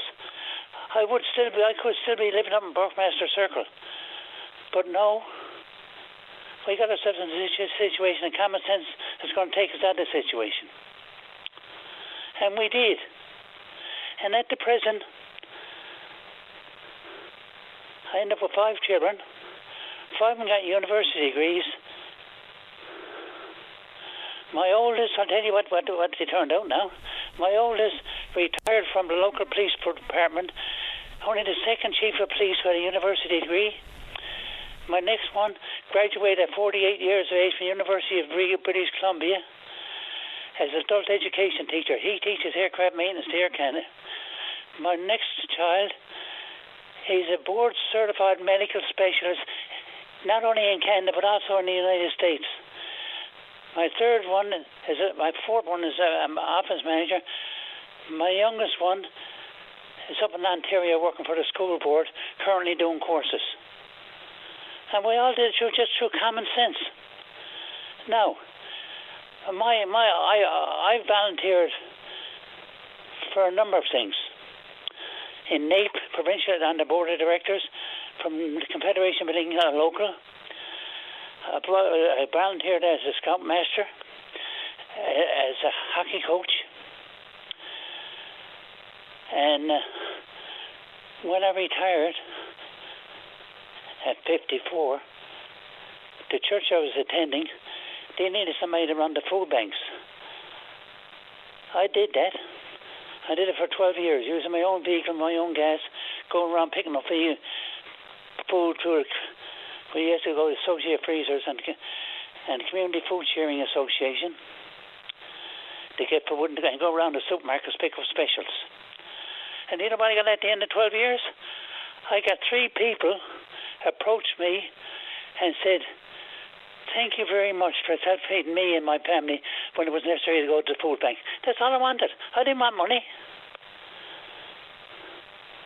No, we get on to something else. That's enough for bragging. Okay, and a quick one before I have to go to the news. One more. Okay. One more. Yep. City Council. Sure. Danny Breen fell asleep at the end of his second term. We had a water shortage. I got a cabin in Bay Woods, and I was up there, and the pond was down by 12 feet, and he told me once the lake was down by 12 feet. And after he gets elected, he comes out and asks people to take half showers. What in the hell was he doing when he was mayor? And people vote for him. The council get elected for too long. Nobody should get elected for more than 3 years. The first year is learn what everything is about, and the second and third year to make some changes. They didn't do it. And then the city council, Breen pat himself on the back because of pedestrian mall. Why in the hell don't we pat himself on the back because hey, look what I'm doing in the Boring Park? Look what we got in the Boring Park. We got the lawn mowing, beautiful walking trails. We got the caribou in there, Peter Pan in there. That's what we should be doing, bringing the people in there. And we should also have Newfoundland dogs and Newfoundland ponies in there. It's crazy. I like Boring Park. 3 years. There's councillors down there, sir. Mm-hmm. If they lost the councillor job, nobody would hire them. Who would hire Sandy Hickman? I think somebody said he's 21 years down there. The only one who would hire Sandy Hickman would furnish a place once I advertise how easy it is to sleep in the chairs. God, it's unbelievable. The only reason he gets selected because his name was Hickman. That's my opinion about him. I got a lot of other questions in there. Let's save a couple for the next time, Jim. I'm a little bit late for the news. How's that? Does that work for you? It's only over. Give some thought to it. What are you doing? What are you going to do with the Waterford in there? That's a good question. And there's one we can pick up next time. I am late for the news, but you're welcome to come back another day and we can start talking about the old Waterford site. How's that? Sound good? Thanks, Jim. All right, let's take a break for the news. When we come back, we're speaking with you. The Tim Powers Show. Join the conversation weekday afternoons at 4 p.m. on your VOCM. Welcome back to the show. Let's go to line number 3. Ted, you're on the air. Teddy? Sir. Hello? Hello. Go right ahead, Ted. What's on your mind? Hey? Yes, sir, Ted. Go right ahead. Oh, hi. How you doing? I just wanted to give a shout-out to a local appliance repair store. I had a clothes dryer in my house that's 10 or 12 years old, and it had a couple of terminals that were burnt off. I tried everywhere in town to get them, couldn't get them anywhere, and tried online, tried Amazon, tried everywhere. Finally, somebody said to me, try Premium Appliance on the Merchant Road. So I dropped in, and they had the parts in stock and gave them to me at no charge. So I just wanted to give a shout out to those guys for their kindness. Well, I'm glad it worked out for you. I mean, it's amazing when you talk about appliances now. They're really built to be just thrown away. Like if the clock goes on your range, your oven, you might as well throw it away because the replacement could cost you as much as a new range or very close to it. So it's amazing the world of appliances, and getting them repaired has gone by the way the dodo bird somewhat. So good on you for finding someone who can do the work. Well, they didn't do the work. I was able to do the work myself because I couldn't get an appliance repair company to do it. So I was able to do it myself. I just went online and looked at a video on YouTube, and it was nothing to it. But because I was able to get the parts online, I was able to do it in no time. Oh, good. I'm glad it worked out for you, Ted. Perfect. Good man. Appreciate your time. Okay. Thank you. You're welcome. Bye-bye. But isn't it remarkable? Like, I've got a stand-up freezer in my basement, and knock on wood, it's still working well. It's got to be, it's approaching 50 years old. I mean, stuff you buy today, it might be shiny and look good, but the lifespan isn't what it once was. I mean, the appliance companies, the manufacturers, they got to figure it out. Is they'll sell you something, and replacement parts can be so expensive that when something goes, that's it. People just say, oh, I'm ditching that. I'm not going to spend, $450 to repair something on the fridge or the freezer or the oven or the washing machine or whatever the case may be that I bought for $600. So it's become a bit of a throwaway commodity, very much unlike what it used to be. Let's go to line number 2. Danny, you're on the air. Yeah, Beta North. Is that a fishing ground? Is Beta North a fishing ground? Yeah. It's way outside where the inshore fish. It's like 500 kilometers out. So I'm sure there's some fishing going on by offshore fleets, but not for Newfoundland and Labrador-based fish harvesters. No. Something else, guys. I forgot all about it. We had when we developed the Hibernia, we had all the companies here development to drill oil. And now they're all gone. Well, the same company behind Hibernia is still around, ExxonMobil. They're actually the company behind Hebron as well. Yeah, but is it Cantor Energy, Superior Offshore, Harry Carwell, Petro-Canada? Yeah, Petro-Canada is not a thing anymore. Yeah?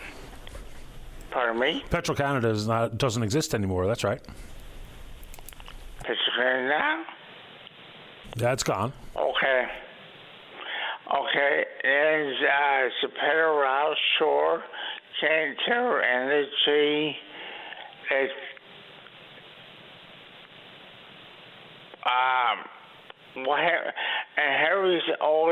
Harry's Offshore had a pipe yard up in Torbay Road. It's all closed down. Okay, I should, clarify. Petro-Canada merged with Suncor. I mean, so maybe 15 years ago or something. So they are now Suncor, who operates Terra Nova. Yeah. Yeah. Are you building a new platform for turnover?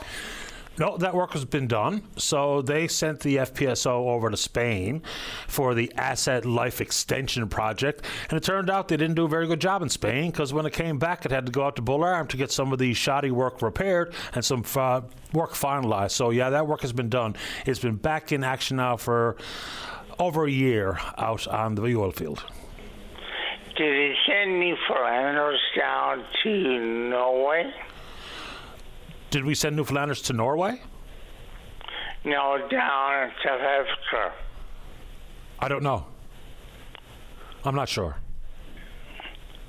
And then they had Newfoundland. Then he shipped it up here, Bull Arm, to work on it. Okay.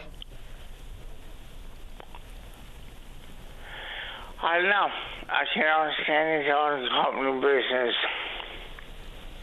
I would imagine some of the onshore service companies, some have thrived since, and some maybe have gone by the wayside. I'm not entirely sure, to be honest, Danny. Yeah. Anything else you want to talk about this morning? No, I think that's about it. Okay. Appreciate your time. It's a nice day out there. You too. Yeah, okay. You take care. You take good care. Bye. Bye, Danny. Yeah, Petro-Canada is interesting. I mean, so sometime in the mid-'70s, it was a state-owned company. They began the privatization move in the early 90s. The government, when did they last sell off any ownership of Petro-Canada? Maybe 2005, somewhere around there. And then the merger with Suncor, and of course, there you go. Now, Petro-Canada does exist as a gas station company, but not as an oil field operator. Okay, let's take our final break of the morning. Do not go away. Welcome back to the program. Let's go to line number 1. Gerard, you're on the air. Hello, how are you? I'm okay, thank you. How about you? Having a rough time, I will not lie. What's happening? Having a huge issue with NL Health Services as a whole. Sorry. I received a letter, which I don't mind reading out, just I'll admit names or whatever, because there's only one, that I'm receiving it that I'm now prohibited from a lot of mental health services with no time frame.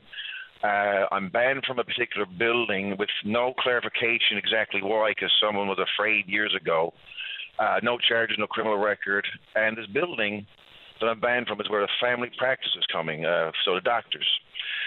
I've been asked, well, how are they going to work this? This prevents me from seeing a doctor getting a GP. Like, how do you work around it? So no one is answering. The doctor that is listed in the letter, he's supposed to be a point in contact and have all the answers for me.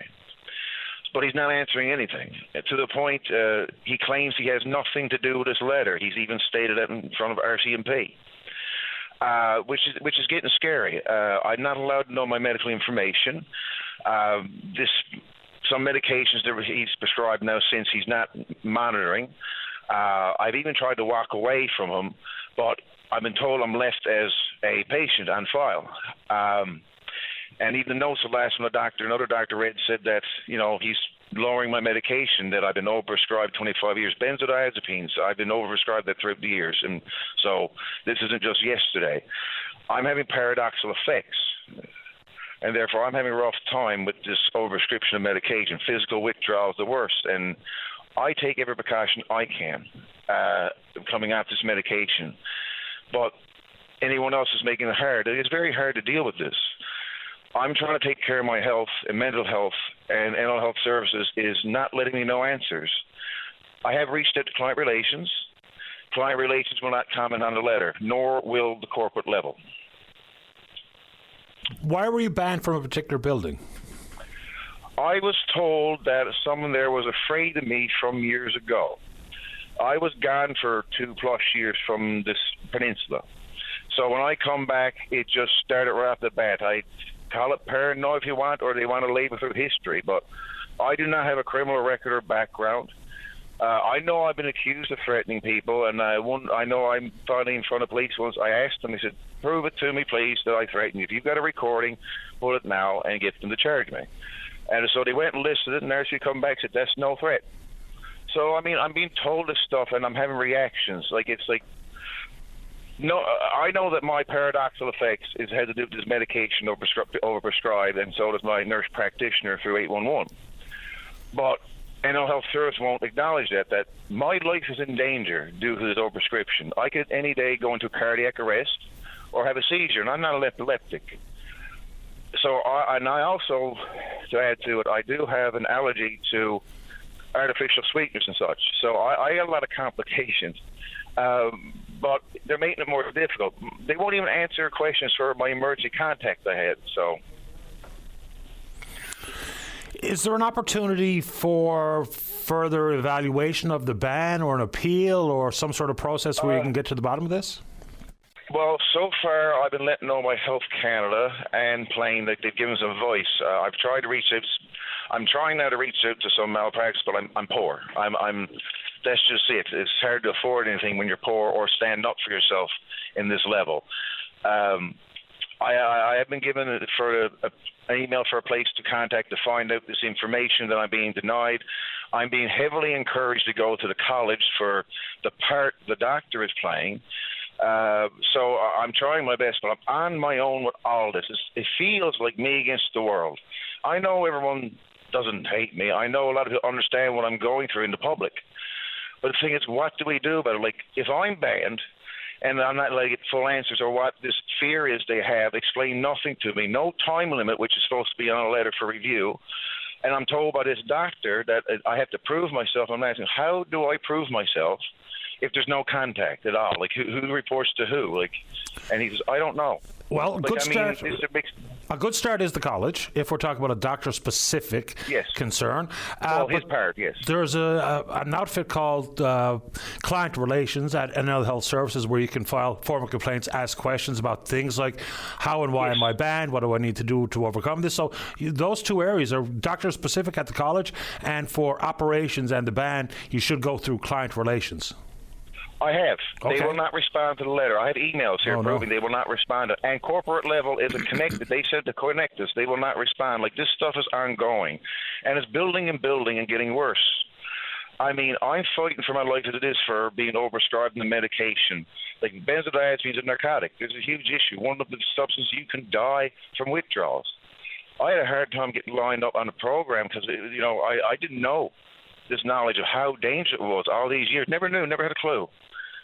So, I mean, I'm suffering, and I don't have any kind of real health care because this doctor that is supposed to be the point in contact for everything doesn't have any answers that I'm asking. So they specifically made sure.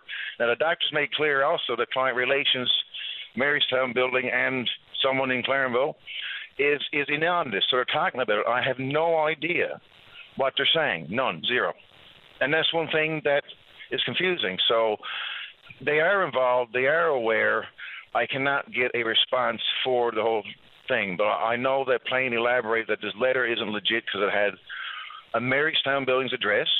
It had the phone number for the doctor's secretary in Buren. And also it had, it was a hospital, by the way.